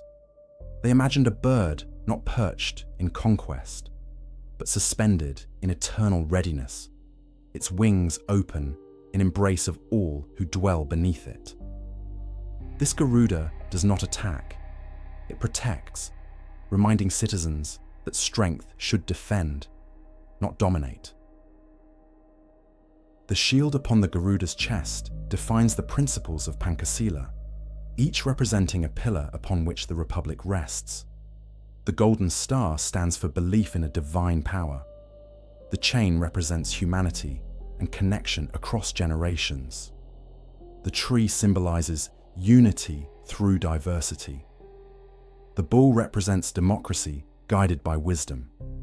And the rice and cotton embody social justice and prosperity. Together, they echo the structure of ancient temples, each relief distinct, yet the whole are manifested harmony. The Garuda becomes the sanctum that houses this universal architecture, merging mythology into statecraft. Yet the modern emblem does more than represent ideals. It reconciles contradictions. Indonesia is both profoundly spiritual and proudly secular, deeply local and ambitiously global. The Garuda Pancasila is the reconciliation of these forces, a synthesis of sacred imagery with civic purpose. It grants the Republic a face both timeless and adaptable. The myth, old as the mountains, unfurls its wings across skyscrapers and schools, passing from faith to law without losing essence. In that metamorphosis, one sees the triumph of cultural continuity over imperial fragmentation. Still, beneath the elegance of design lies a deeper spiritual echo that no constitution could capture. To many Indonesians, Garuda's flight remains an omen of national destiny. When seen in temple carvings, he is majestic and wrathful. When seen on the coat of arms, composed and wise. Together, these images form a continuum of strength evolving into maturity. Indonesia's history parallels this growth. From the fury of rebellion to the calm of sovereignty, the Garuda embodies that evolution, a fierce angel learning the grace of governance. Throughout the Indonesian archipelago, echoes of this myth pulse through art and tradition. In Bali, dancers recreate the battle between Garuda and the serpent Naga, their movements synchronizing with the gamelan's metallic heartbeat. In Java, shadow puppeteers project the eagle's struggle against darkness in ancient wayang stories, the flicker of flame turning carved leather into celestial flight. Even on the walls of government offices, the national emblem watches silently, its ancient eyes still bright beneath fluorescent light. The divine has become administrative, yet the sacredness endures. Children grow up tracing Garuda's form in notebooks, learning to draw each feather, each line of its shield. They memorize not just design, but philosophy.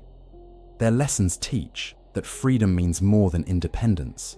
It means responsibility, the courage to wield power with restraint. In this way, education becomes a modern ritual of invocation. Each child who sketches Garuda's outline participates, however unwittingly, in the endless renewal of the nation's mythic heart. The relationship between Indonesia and its Garuda is unique because it transforms divinity into duty. The bird no longer belongs only to the gods or poets. It belongs to the people who build roads, teach, and farm the land. It perches above government offices, but also graces the tails of airplanes, carrying the nation's symbol across the world. Its image spans temples and airports alike, a continuum of faith and progress. Every flight of Garuda Indonesia, the national airline, becomes a continuation of that mythic journey through the skies. The deeper message of this emblem lies in union, not hierarchy. Just as Garuda once carried Vishnu across the cosmos, now he carries Pancasila across the islands, ensuring that diversity does not fracture identity. The wings of the Garuda shelter differences, languages, religions, and traditions that might otherwise collide. Like a great bridge between heaven and sea, the bird unites contradictions under a single horizon. In its form, Indonesians find both protection and participation. a shared guardianship over harmony. Even in times of struggle, the Garuda's image remains unbroken. Political turmoil, economic hardship, or natural disasters may bend the land, yet the emblem stands immutable on every document, every monument, every heart. Its endurance signifies continuity not imposed, but chosen. It speaks to the resilience of a nation that draws strength from chaos, much like the mythic Garuda himself emerging from the cosmic egg into a world of conflict and purpose. The divine bird's eternal flight thus mirrors the ongoing story of Indonesia, ascendant, challenged, yet unfallen. To foreigners, the Garuda Pancasila might appear simply as national branding, but for Indonesians, it is scripture in symbolic form. It represents the nation as sacred covenant, a promise that freedom requires comprehension, that unity demands empathy. This interpretation, both emotional and ideological, gives the emblem life far beyond politics. Every time it appears above the entrance of a school or temple, it transforms the space into an altar of civic faith. That faith, though secular in speech, remains spiritual in feeling. As twilight falls over Jakarta and the city's lights shimmer against the harbour waters, one might imagine the ancient Garuda hovering invisibly above the skyline. His silhouette becomes indistinguishable from the cranes and towers rising in the dusk. The line between myth and metropolis dissolves. The same wings that once sheltered gods now shelter a republic. And though his golden feathers are wrought in sculpture and seal, one can still sense motion, a lingering memory of flight that binds age to youth, legend to modernity. In the Garuda Pancasila, Indonesia achieved more than an emblem. It crafted an identity that bridges worlds, between the distant hymns of the Vedas and the national anthem sung by millions. A single beat endures, the rhythm of a people carried upon divine wings. The myth of Garuda did not end with temple stone or priestly chant. It became the breathing heart of a nation that believes not just in strength, but in the sacred art of balance. So long as that image endures, poised between history and horizon, Indonesia itself will continue to fly. Throughout the vast expanse of Southeast Asia, time stands still in the temples that carry the legacy of Garuda. Here, amid silence and incense, the divine eagle watches from shadows and sunlight alike, carved into stone or gilded in thin layers of gold. To walk among these sanctuaries is to wander through ages where faith, art, and myth were one and the same. Every Garuda that adorns a temple wall stands not merely as ornamentation, but as sentinel, a reminder that sacred spaces require protectors, both spiritual and symbolic. In the Hindu cosmology from which he first emerged, Garuda was more than a mount. He was the defender of cosmic order. His presence over temple gates symbolized protection against deceit and spiritual blindness. Later, as Buddhism spread through the region, his image persisted, transforming from a divine warrior into a guardian of wisdom. The figure evolved, but never diminished. In each artistry of wing and talon, one sees not simply the trace of religion, but the enduring human need to render the invisible visible, to give the unseen guardians of faith a form we can touch. The oldest surviving Garuda depictions lie in the ancient ruins of India's Gupta and Pallava dynasties, where he appears as half man, half eagle, poised to strike against serpentine demons. These early sculptures reveal a raw power, limbs tense, feathers bristling, eyes wide with divine purpose. Yet it was in Southeast Asia, particularly in the temples of Cambodia, Thailand, and Indonesia, that Garuda's iconography reached its most exquisite refinement. There, surrounded by jungles and stone, artisans found new ways to breathe eternity into him. In Cambodia's Angkor Wat, Garuda inhabits the very skin of the temple. Along endless corridors, he is carved in dynamic poses, grasping Nagas in his claws, their serpentine bodies coiling across columns and archways. The carvings, though weathered by monsoons and centuries, still radiate an intensity that feels alive. Each Garuda seems to strain forward, wings unfurled, as though he might break free from the stone at any moment. The sculptors had an uncanny ability to capture movement within stillness, turning myth into architecture. The symbolism at Angkor runs deep. The Nagas represent subterranean power, earth, water, fertility, while Garuda embodies the sky and solar energy. Their union across stone walls embodies cosmic balance, sky meeting water, light meeting darkness. In this interplay, one finds the Khmer understanding of universality, opposites in eternal dialogue. Walking those echoing corridors amid moss and cracked reliefs, one senses something near to revelation, a world built not out of stone alone, but from the human longing to reconcile heaven and hell within the same sacred space.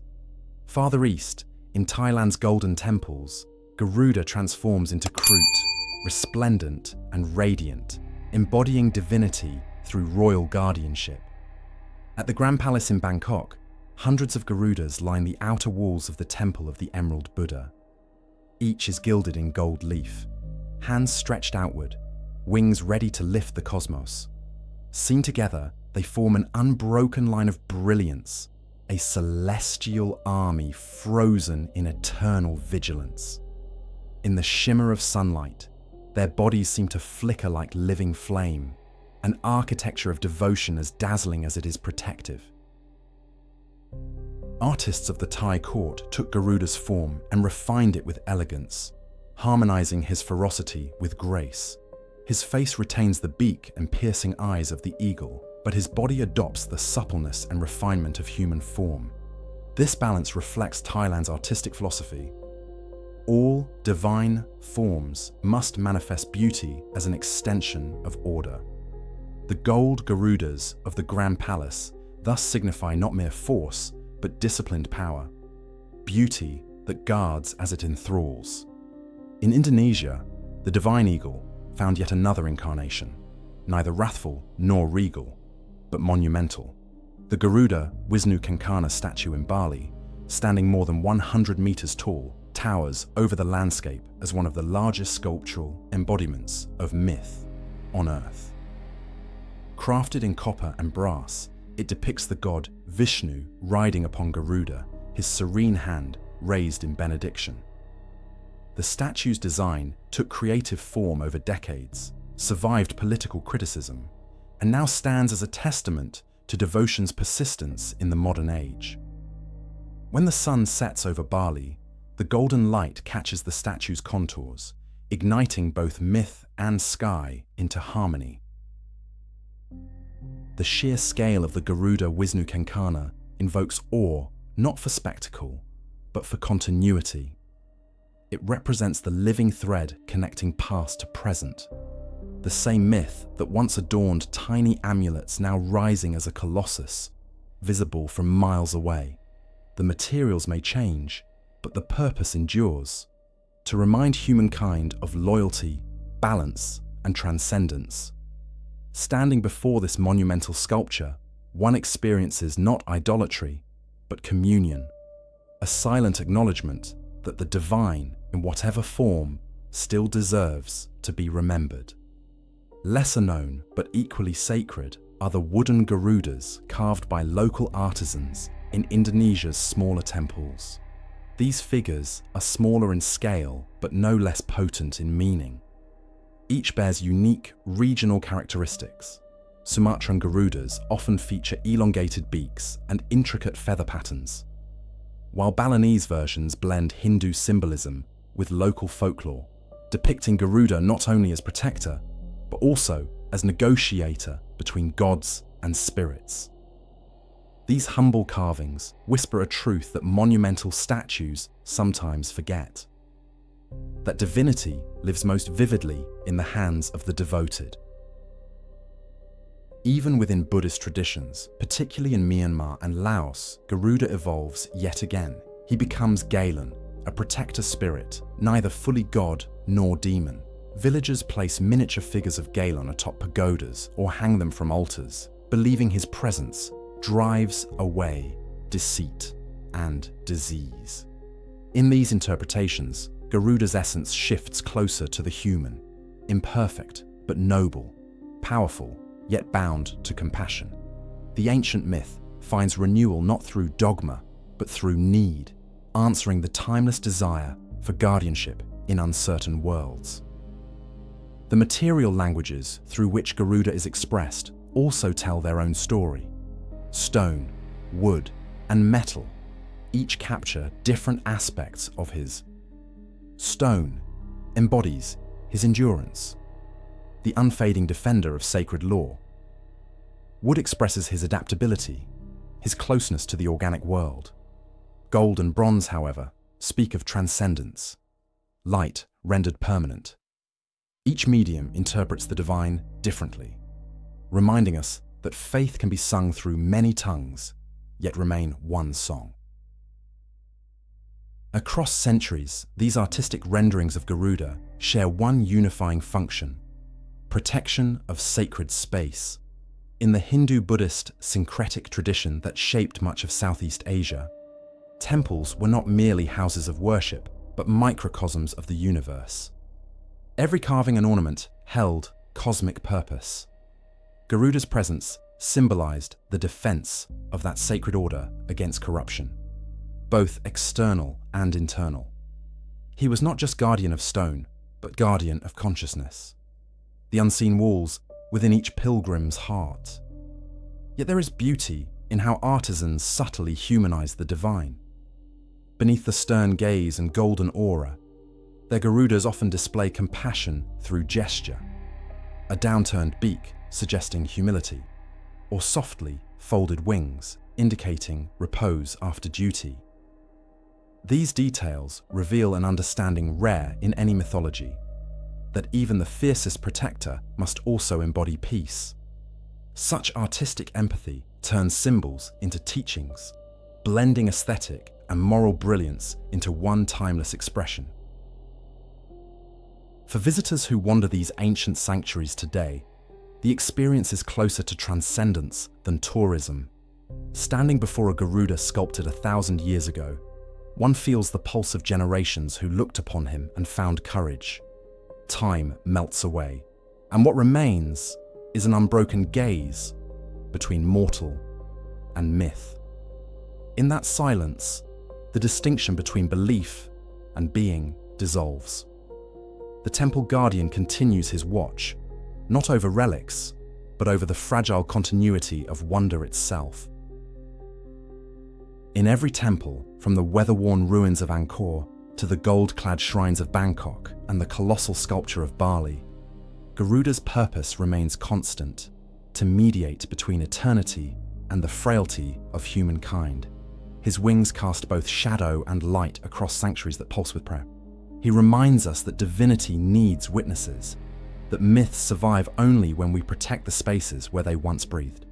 Through stone, gold, and devotion he endures, eternal guardian of realms, both sacred and human. And perhaps that is the final lesson left by these temple Garudas. Whether carved by forgotten hands or shaped by modern engineers, they reveal that faith is not static.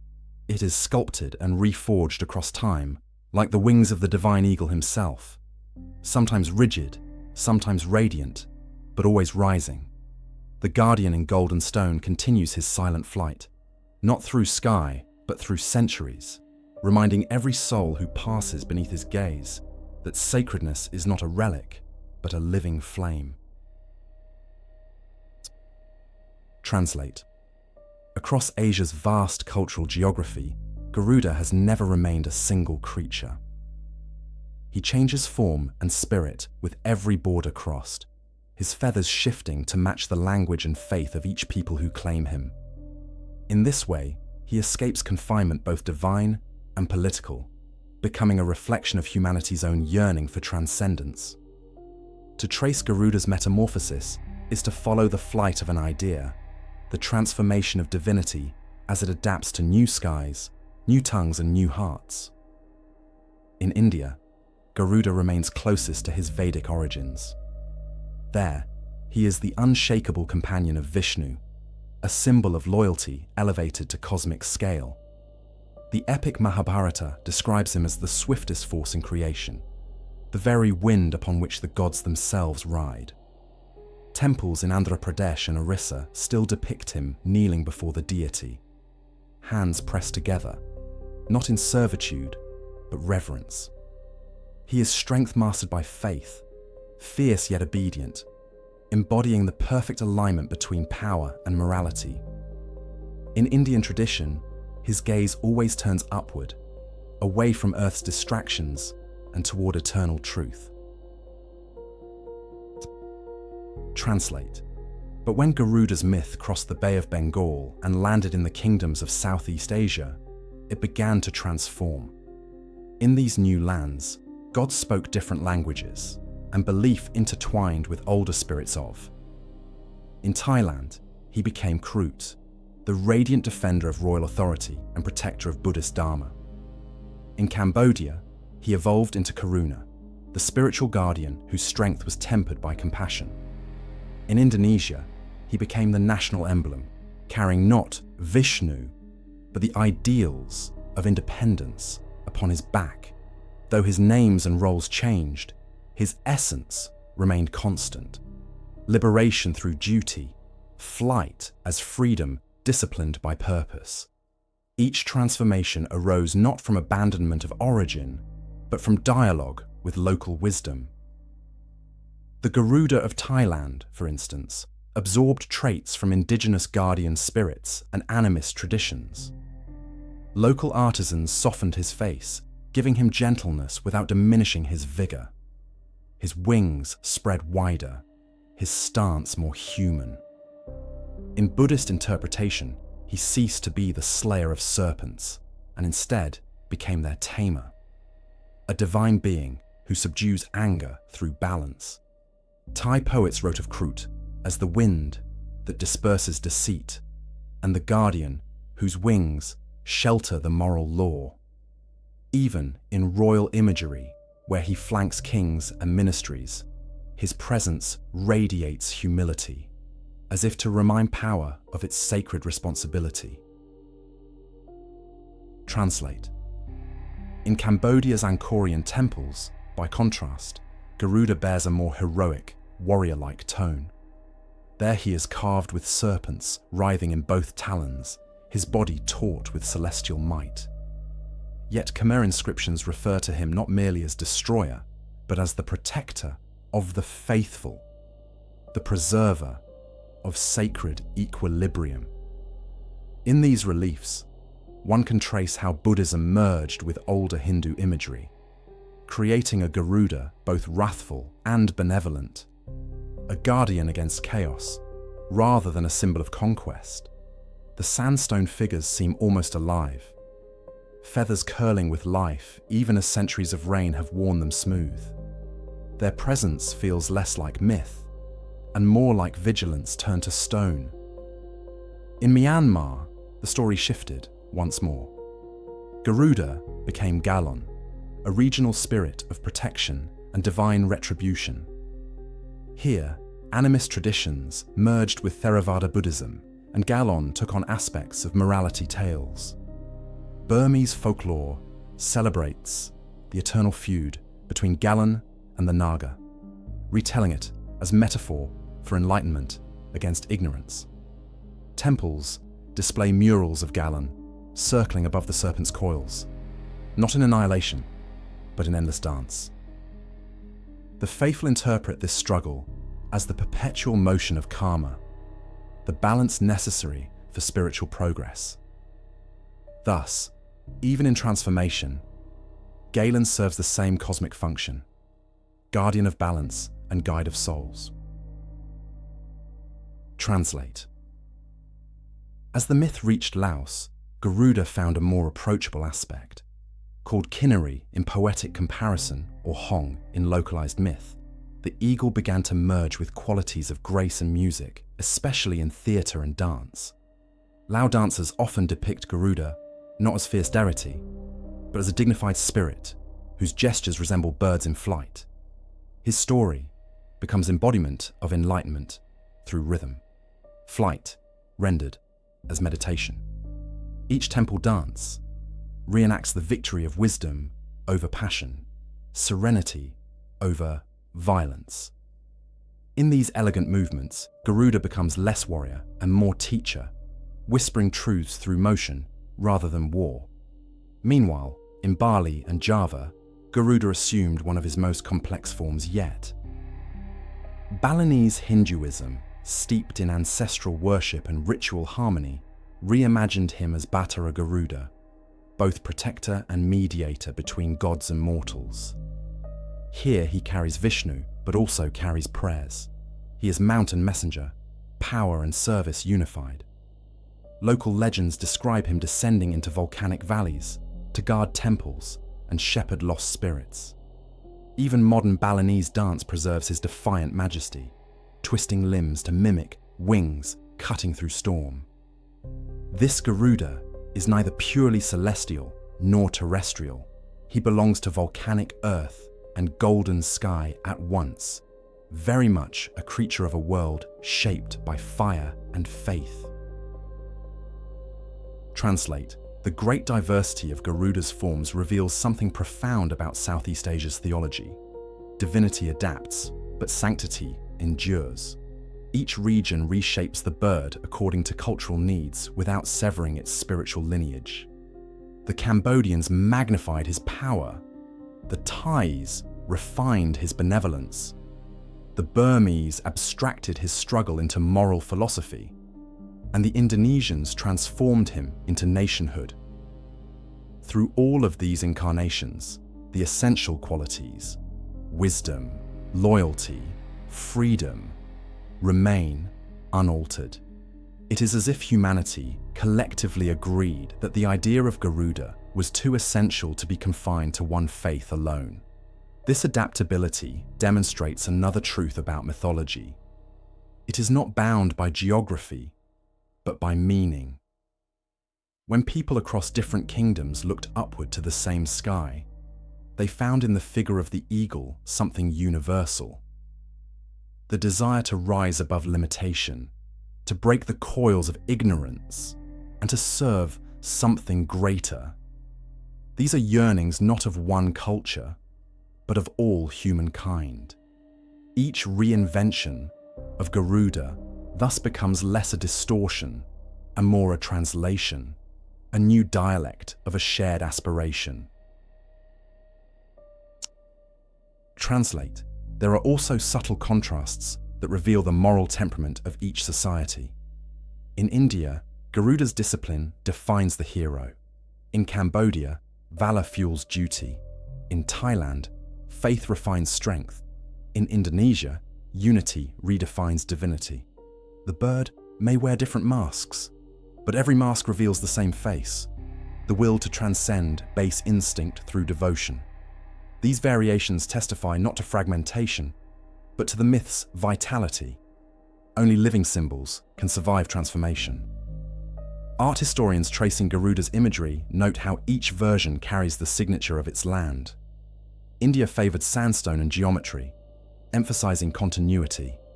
Thailand gilded him, making him glow under tropical sun as embodiment of benevolent kingship. Cambodia carved him into the bones of mountains, eternal as empire. Indonesia built him in bronze, monumental and modern, reflecting a rebirth of myth within the machinery of nationhood. The materials differ, but the creative impulse speaks the same language, a sacred pact with permanence. Translate. Underlying this metamorphosis is a subtle theological pivot. As the Garuda moved eastward, faith itself shifted from the dominion of gods to the compassion of humanity. The eternal mount became the eternal protector of people, embodying not only divine will, but collective morality. In this transformation, the myth achieved immortality not by resisting change, but by embracing it. A static symbol would have crumbled like forgotten stone. A living one evolved, breathing through the ages. Even in today's global world, where skyscrapers replace temple towers and myths risk fading into mythlessness, Garuda continues to adapt. In Thailand, Krut adorns police insignias and royal documents. In Indonesia, Garuda adorns passports and national seals.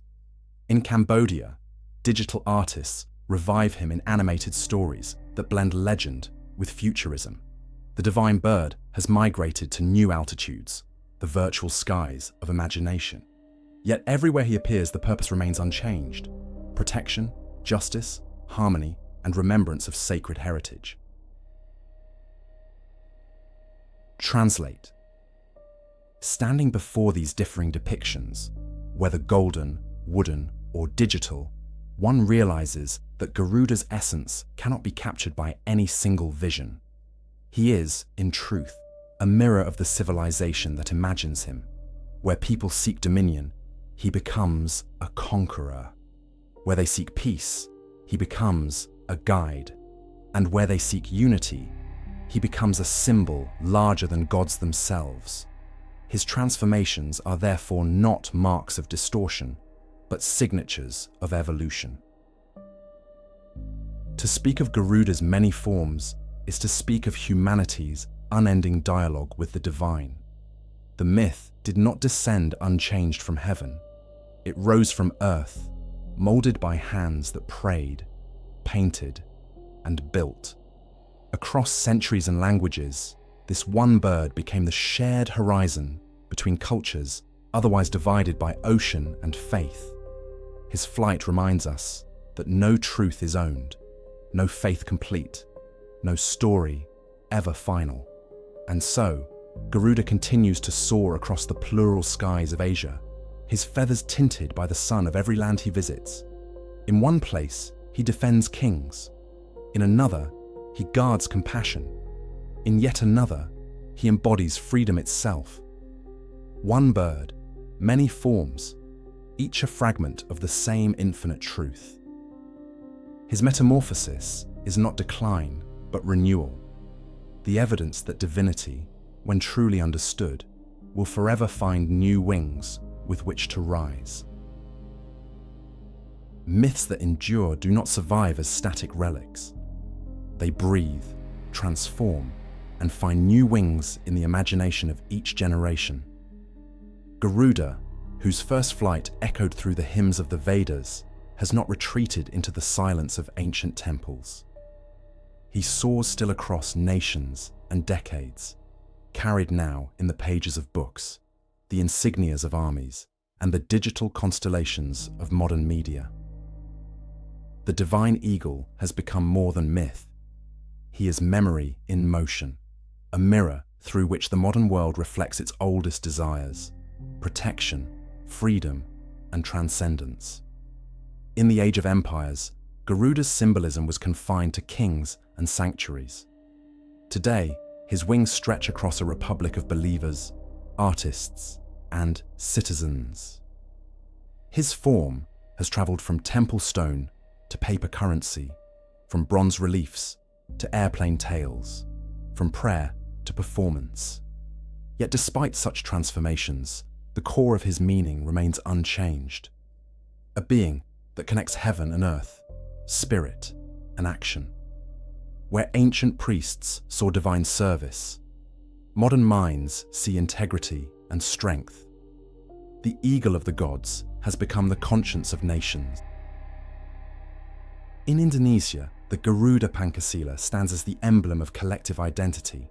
Engraved on coins and embossed on presidential seals, it represents not one myth, but 1,000 that converge into the national motto: unity in diversity. Its wings arch upward like shields, protecting a people whose faiths, islands, and tongues are different yet interwoven. For school children reciting oaths beneath its golden form, Garuda is not myth, but heritage, a promise that from many can arise one. This transformation of the sacred into civic symbol is perhaps the most profound metamorphosis of modern mythology. In Thailand, the Krut remains alive not only upon palace doors, but within the heart of public life. It persists as both emblem and guardian, a royal grant of legitimacy to institutions that serve the people. When citizens walk past the grand ministries adorned with Krut's red insignia, they see not a relic of divine monarchy, but the continuity of cultural integrity. The divine bird, still radiant, watches over law, justice, and faith. It reminds the nation that even modern government requires a spiritual soul. Beyond Southeast Asia, Garuda's myth has migrated into the creative language of global culture. Artists reinterpret him through surreal canvases. Filmmakers imagine him as celestial protector or post-human guardian. In digital art exhibitions from Singapore to San Francisco, Garuda reappears as both ancient deity and futuristic hero, feathers of light unfurling across holographic skies. These reincarnations capture the same essence that ancient poets once celebrated: transcendence through purpose, freedom tempered by devotion. Though reimagined by pixels rather than chisel, the myth still beats with the same heart. Modern literature, too, has found in Garuda a symbol of resistance and identity. Novelists from India, Indonesia, and Thailand employ his figure to evoke defiance against tyranny and renewal after catastrophe. For some, the divine eagle embodies cultural revival in a world at risk of forgetting its sacred stories. For others, he represents humanity's eternal aspiration to rise beyond materialism, to reawaken spiritual courage in an age of noise. In poetry and prose alike, his wings stir ancient echoes within modern disquiet. Even outside Asia, Garuda finds new resonance among those seeking symbols of awakening. Yoga practitioners, spiritual teachers, and philosophers invoke his image to embody expansion and balance. In global yoga practice, Garudasana, the eagle pose, signifies awareness through discipline, freedom achieved through focus. The posture, a quiet echo of his myth, transforms old faith into personal ritual, merging mythology with mindfulness. Thus, the flight of Garuda continues not through flight itself, but through inward ascent. The digital age has also given Garuda an unexpected rebirth. Online communities dedicated to folklore share his stories, fusing local legend with cinematic grandeur. In social media, illustrations of the eagle appear beside motivational quotes about courage and truth. While some may see such usage as trivialization, it marks a continuation of the pattern that has always defined his myth: the ability to adapt, to shed one skin for another, to remain eternal by never remaining still. The same wind that carried him across continents now carries him across data streams, and the world still looks upward. Yet this modernization is not without consequence. When myth enters the marketplace, its sanctity is tested. Statues become souvenirs, sacred chants become songs for entertainment. Garuda, who once guarded the gates of enlightenment, now adorns logos, uniforms, and merchandise. Still, perhaps this diffusion is not desecration, but democratization. For every tourist who buys a trinket, another seeker may discover in its golden wings a path toward awareness. In this sense, the divine bird continues to do what he was born to do: reach beyond barriers of class, creed, or time. Garuda's persisting presence in politics and art also exposes humanity's yearning for incorruptible power. In a world where governance often wavers, the image of the loyal eagle, unyielding, divine, incorruptible, offers solace. He represents authority without arrogance, might without malice. This symbolism finds its way into military insignias, reminding soldiers that courage is not conquest, but protection. His talons grip, not to crush, but to defend.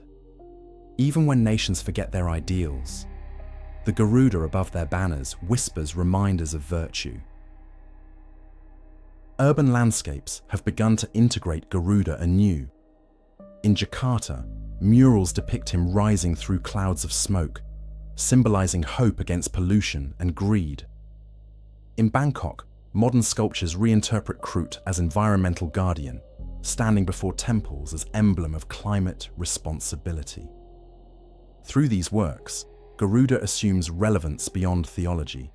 He becomes messenger for planetary stewardship. The god who once battled serpents now battles indifference, urging humanity toward balance with Apai.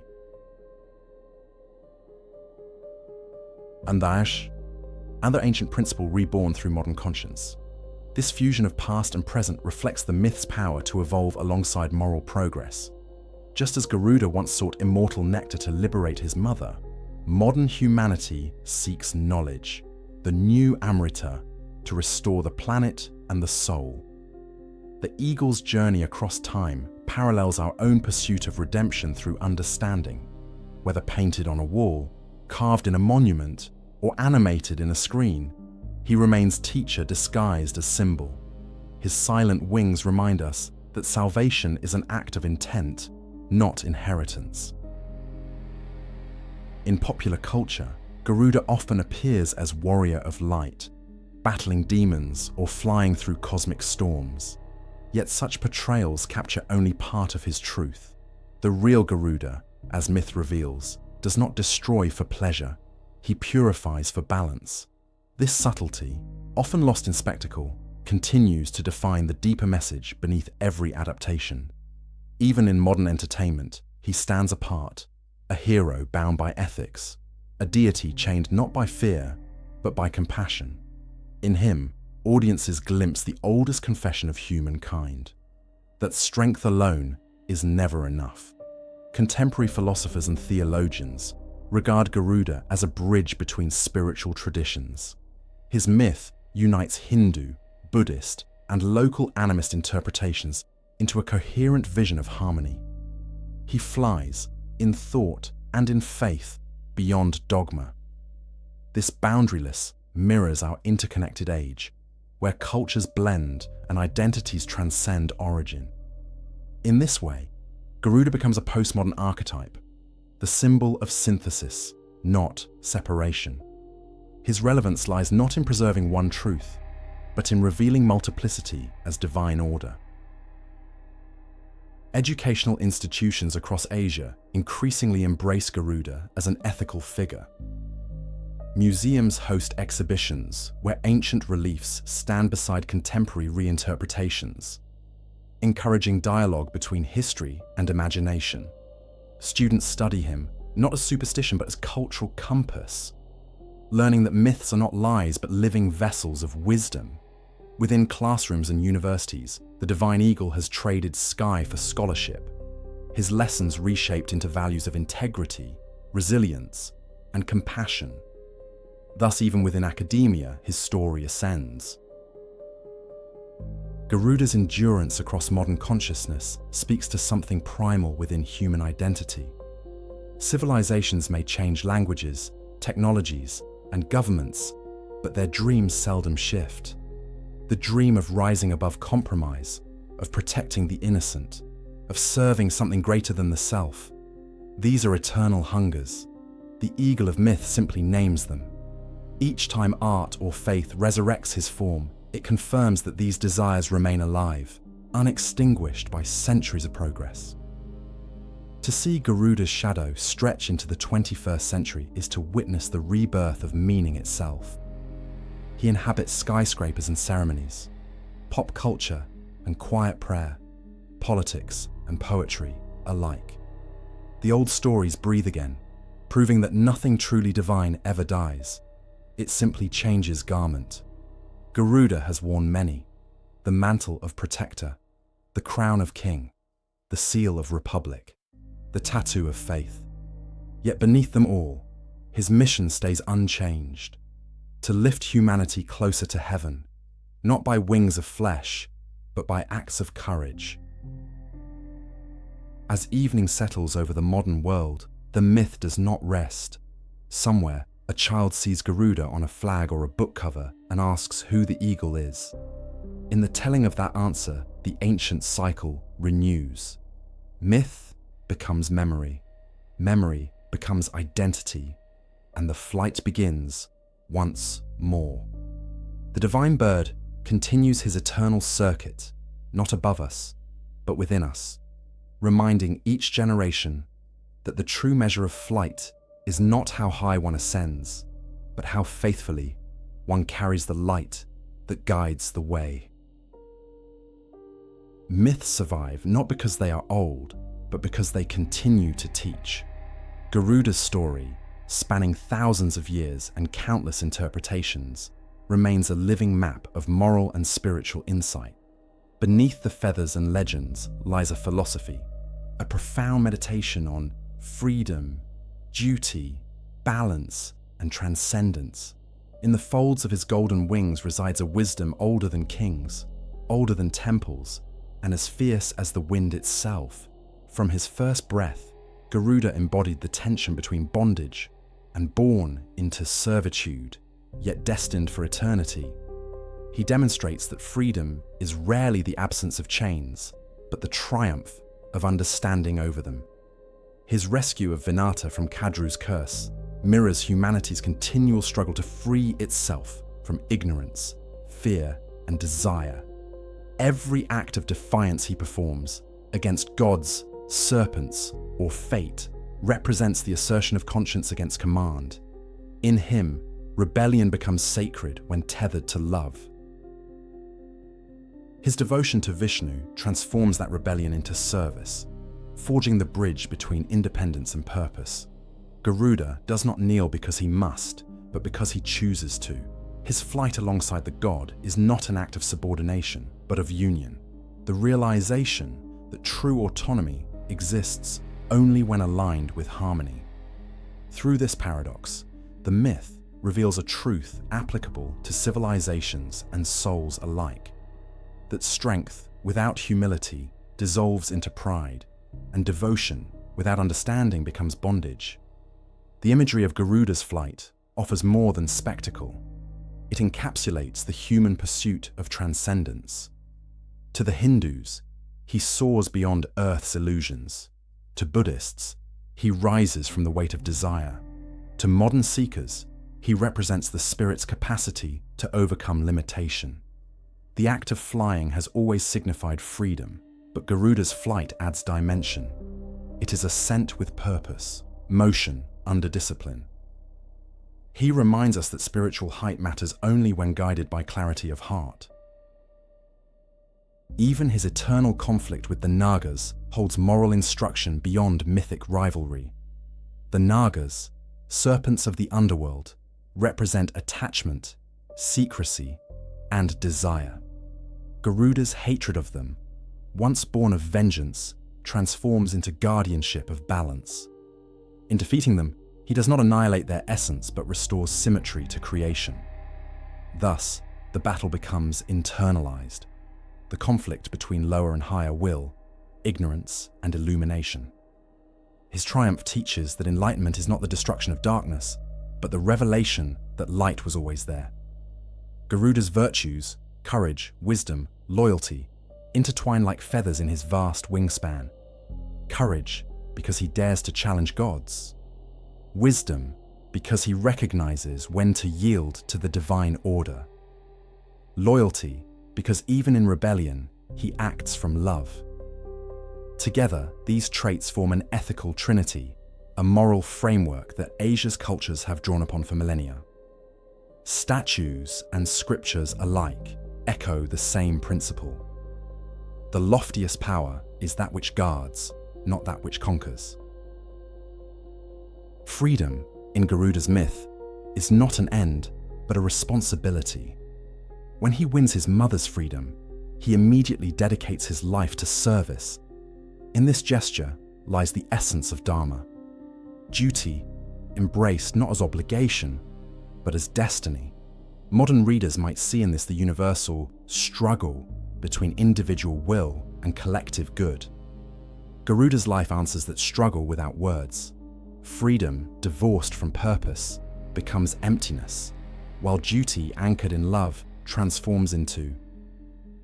The lesson is simple, yet civilization after civilization has needed to relearn it. The relationship between Garuda and Vishnu further refines this moral vision. In their union, divine transcendence meets moral action.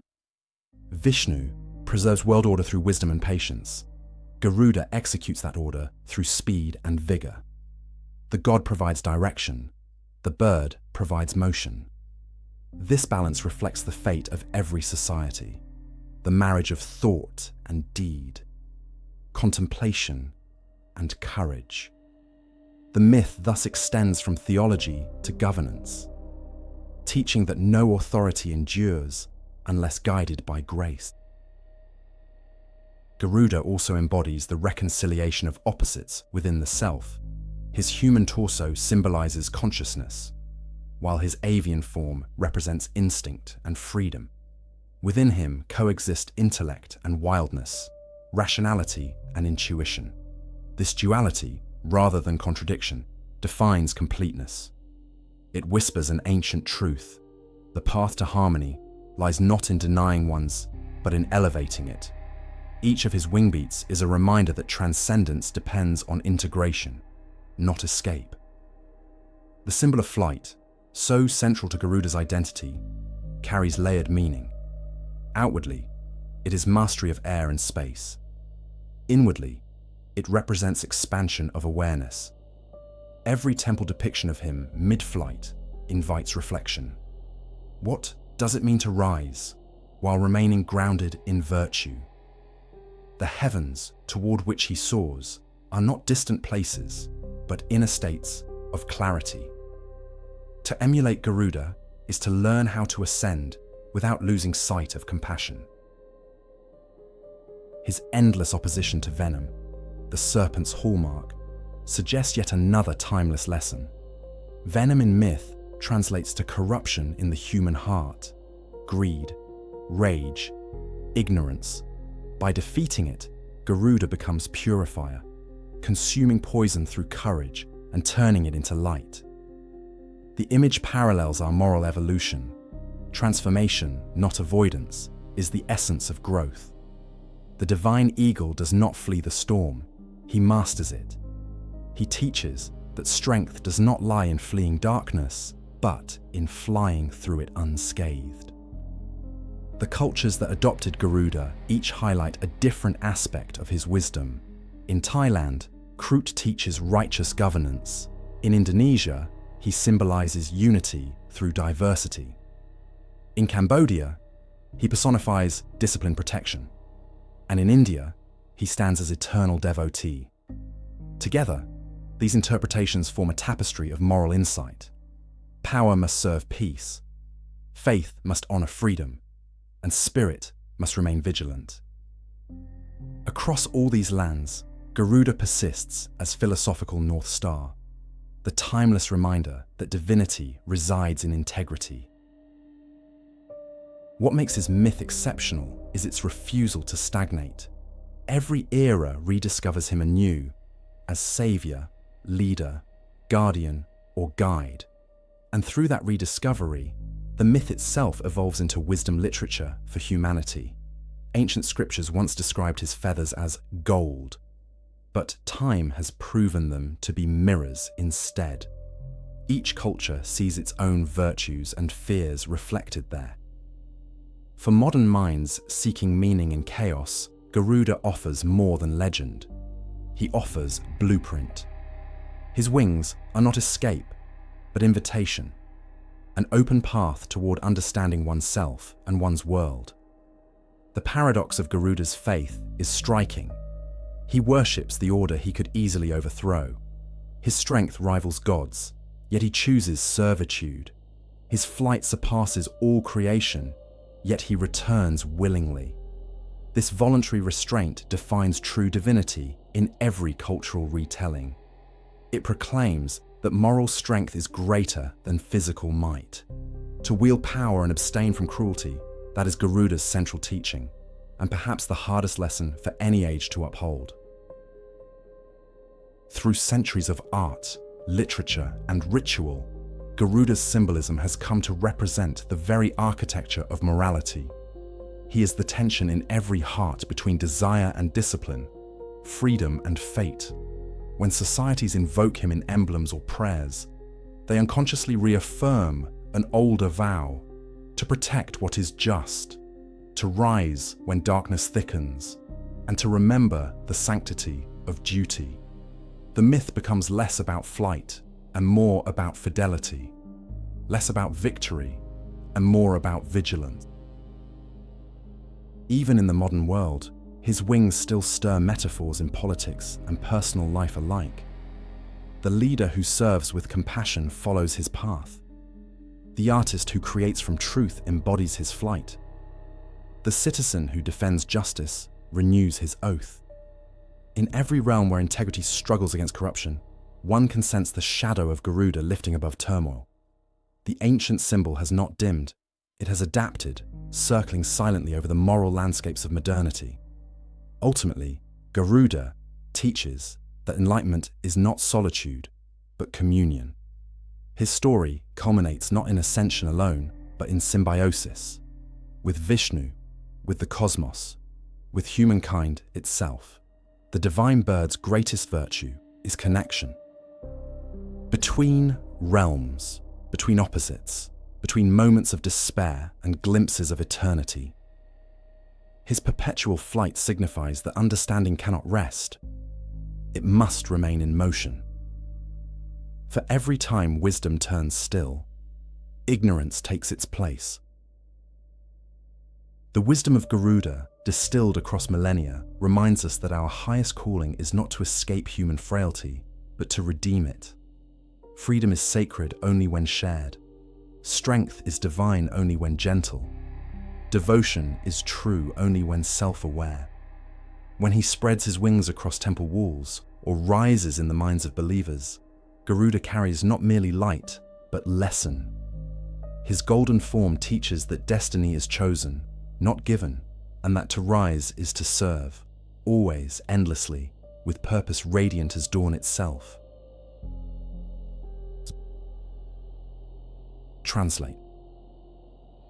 At the threshold between myth and memory, Garuda hovers still, his wings endlessly extended, his gaze locked on the horizon that separates earth from heaven. He has flown through scripture, through kingdoms, through the ideas that bind eternity to the mortal mind. And now, as modernity wraps itself in restless silence, his shadow remains vast and golden above us. What once was story is now spirit. What once guarded temples now guards meaning itself. Throughout his long journey from the cosmic egg to the national emblem, from fireborn deity to symbol of virtue, Garuda has transcended form.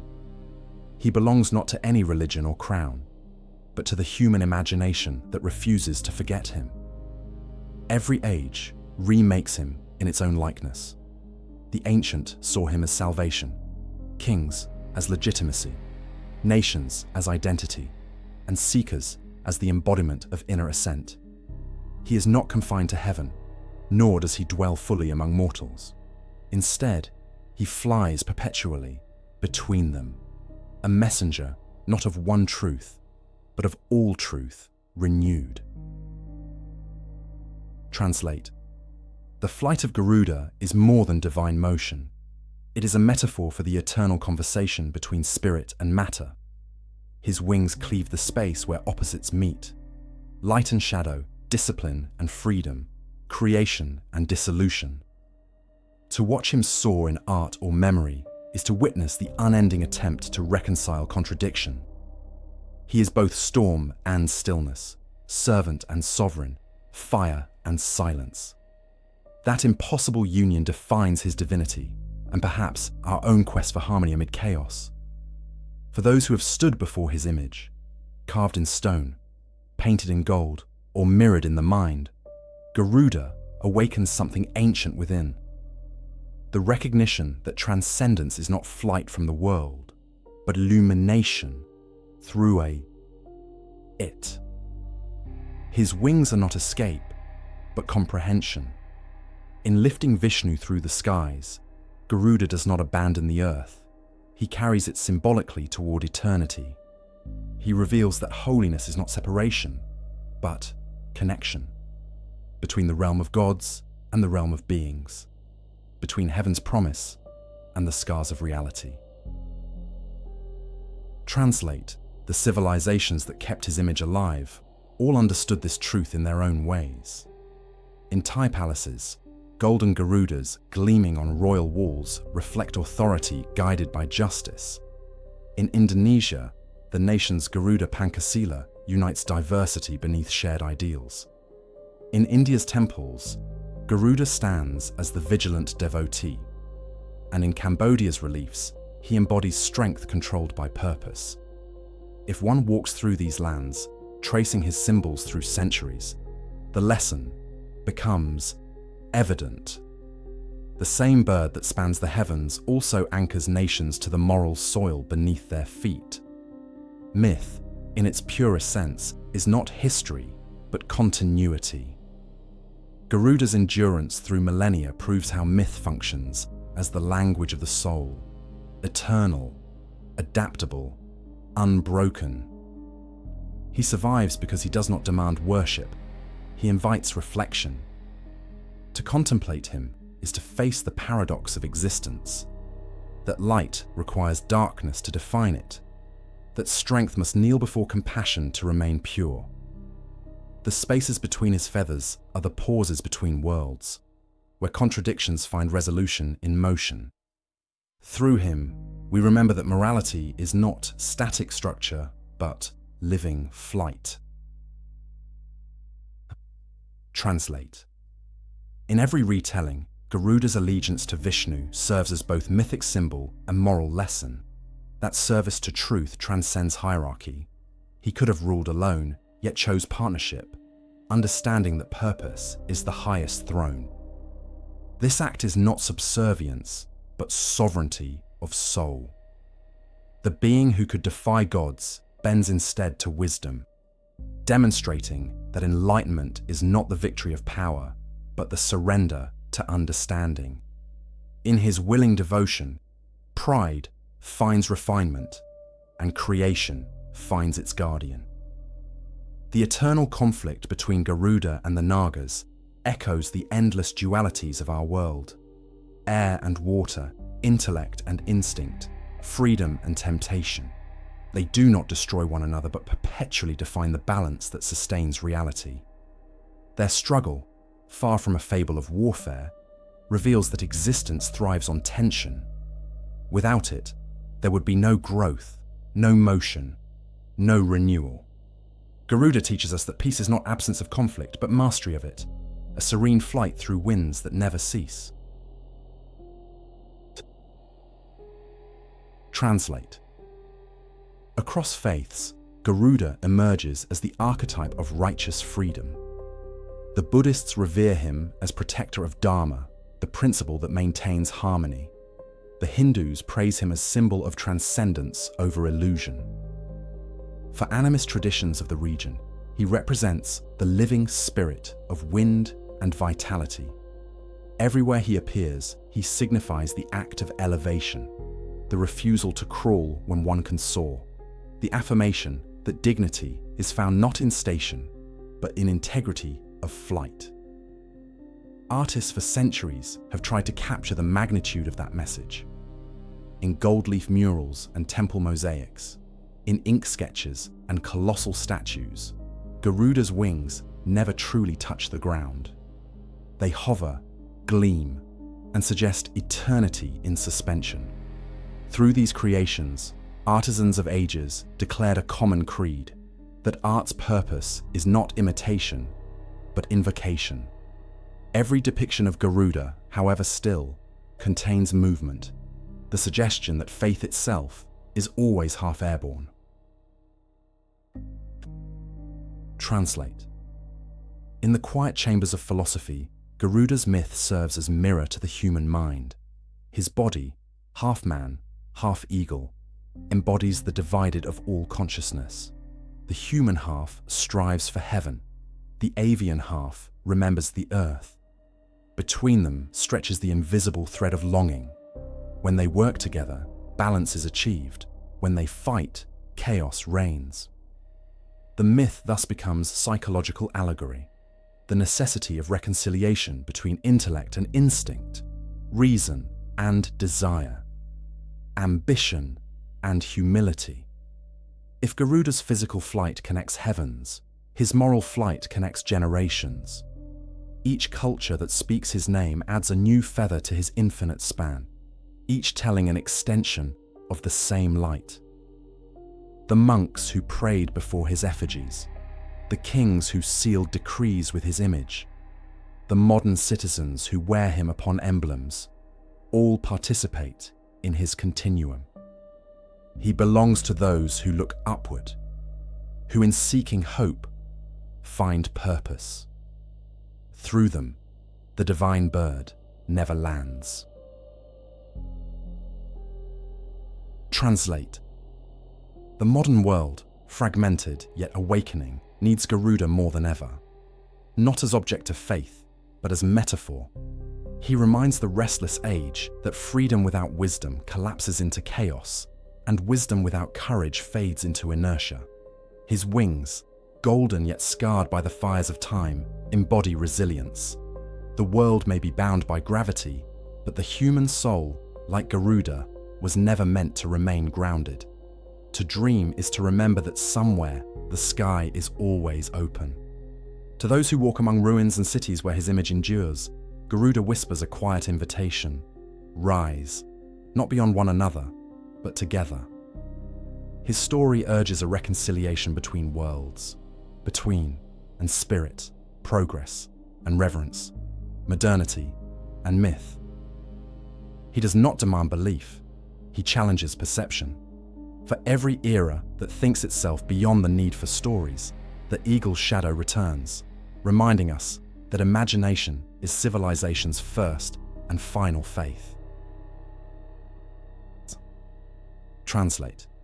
Perhaps the greatest secret Garuda offers is that divinity itself requires motion.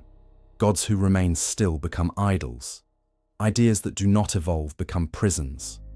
In constant flight, Garuda embodies the eternal act of becoming. Even Vishnu, resting upon his back, moves through creation, not by feet, but by faith. The confidence that there is always horizon beyond horizon. In that unending ascent, the sacred reveals its most human truth. That eternity is not a destination, but a journey of understanding. At the end of his myth, there is no end at all, only the flutter of wings and the silence of wind. The bird of light rises once more, carrying with him the weight of worlds, the prayers of centuries, and the wisdom of balance. Above mountains and oceans, through clouds and time, he remains the link between what was, what is, and what might yet awaken. His shadow glides over temples and towers, through nations and night skies, whispering to all who still dare to look upward. May that gaze remain unbroken. For as long as humankind yearns for truth, Garuda will fly. Between earth and heaven, motion and stillness, myth and memory, his flight is eternal. Neither beginning nor ending, but the ceaseless rhythm of creation itself.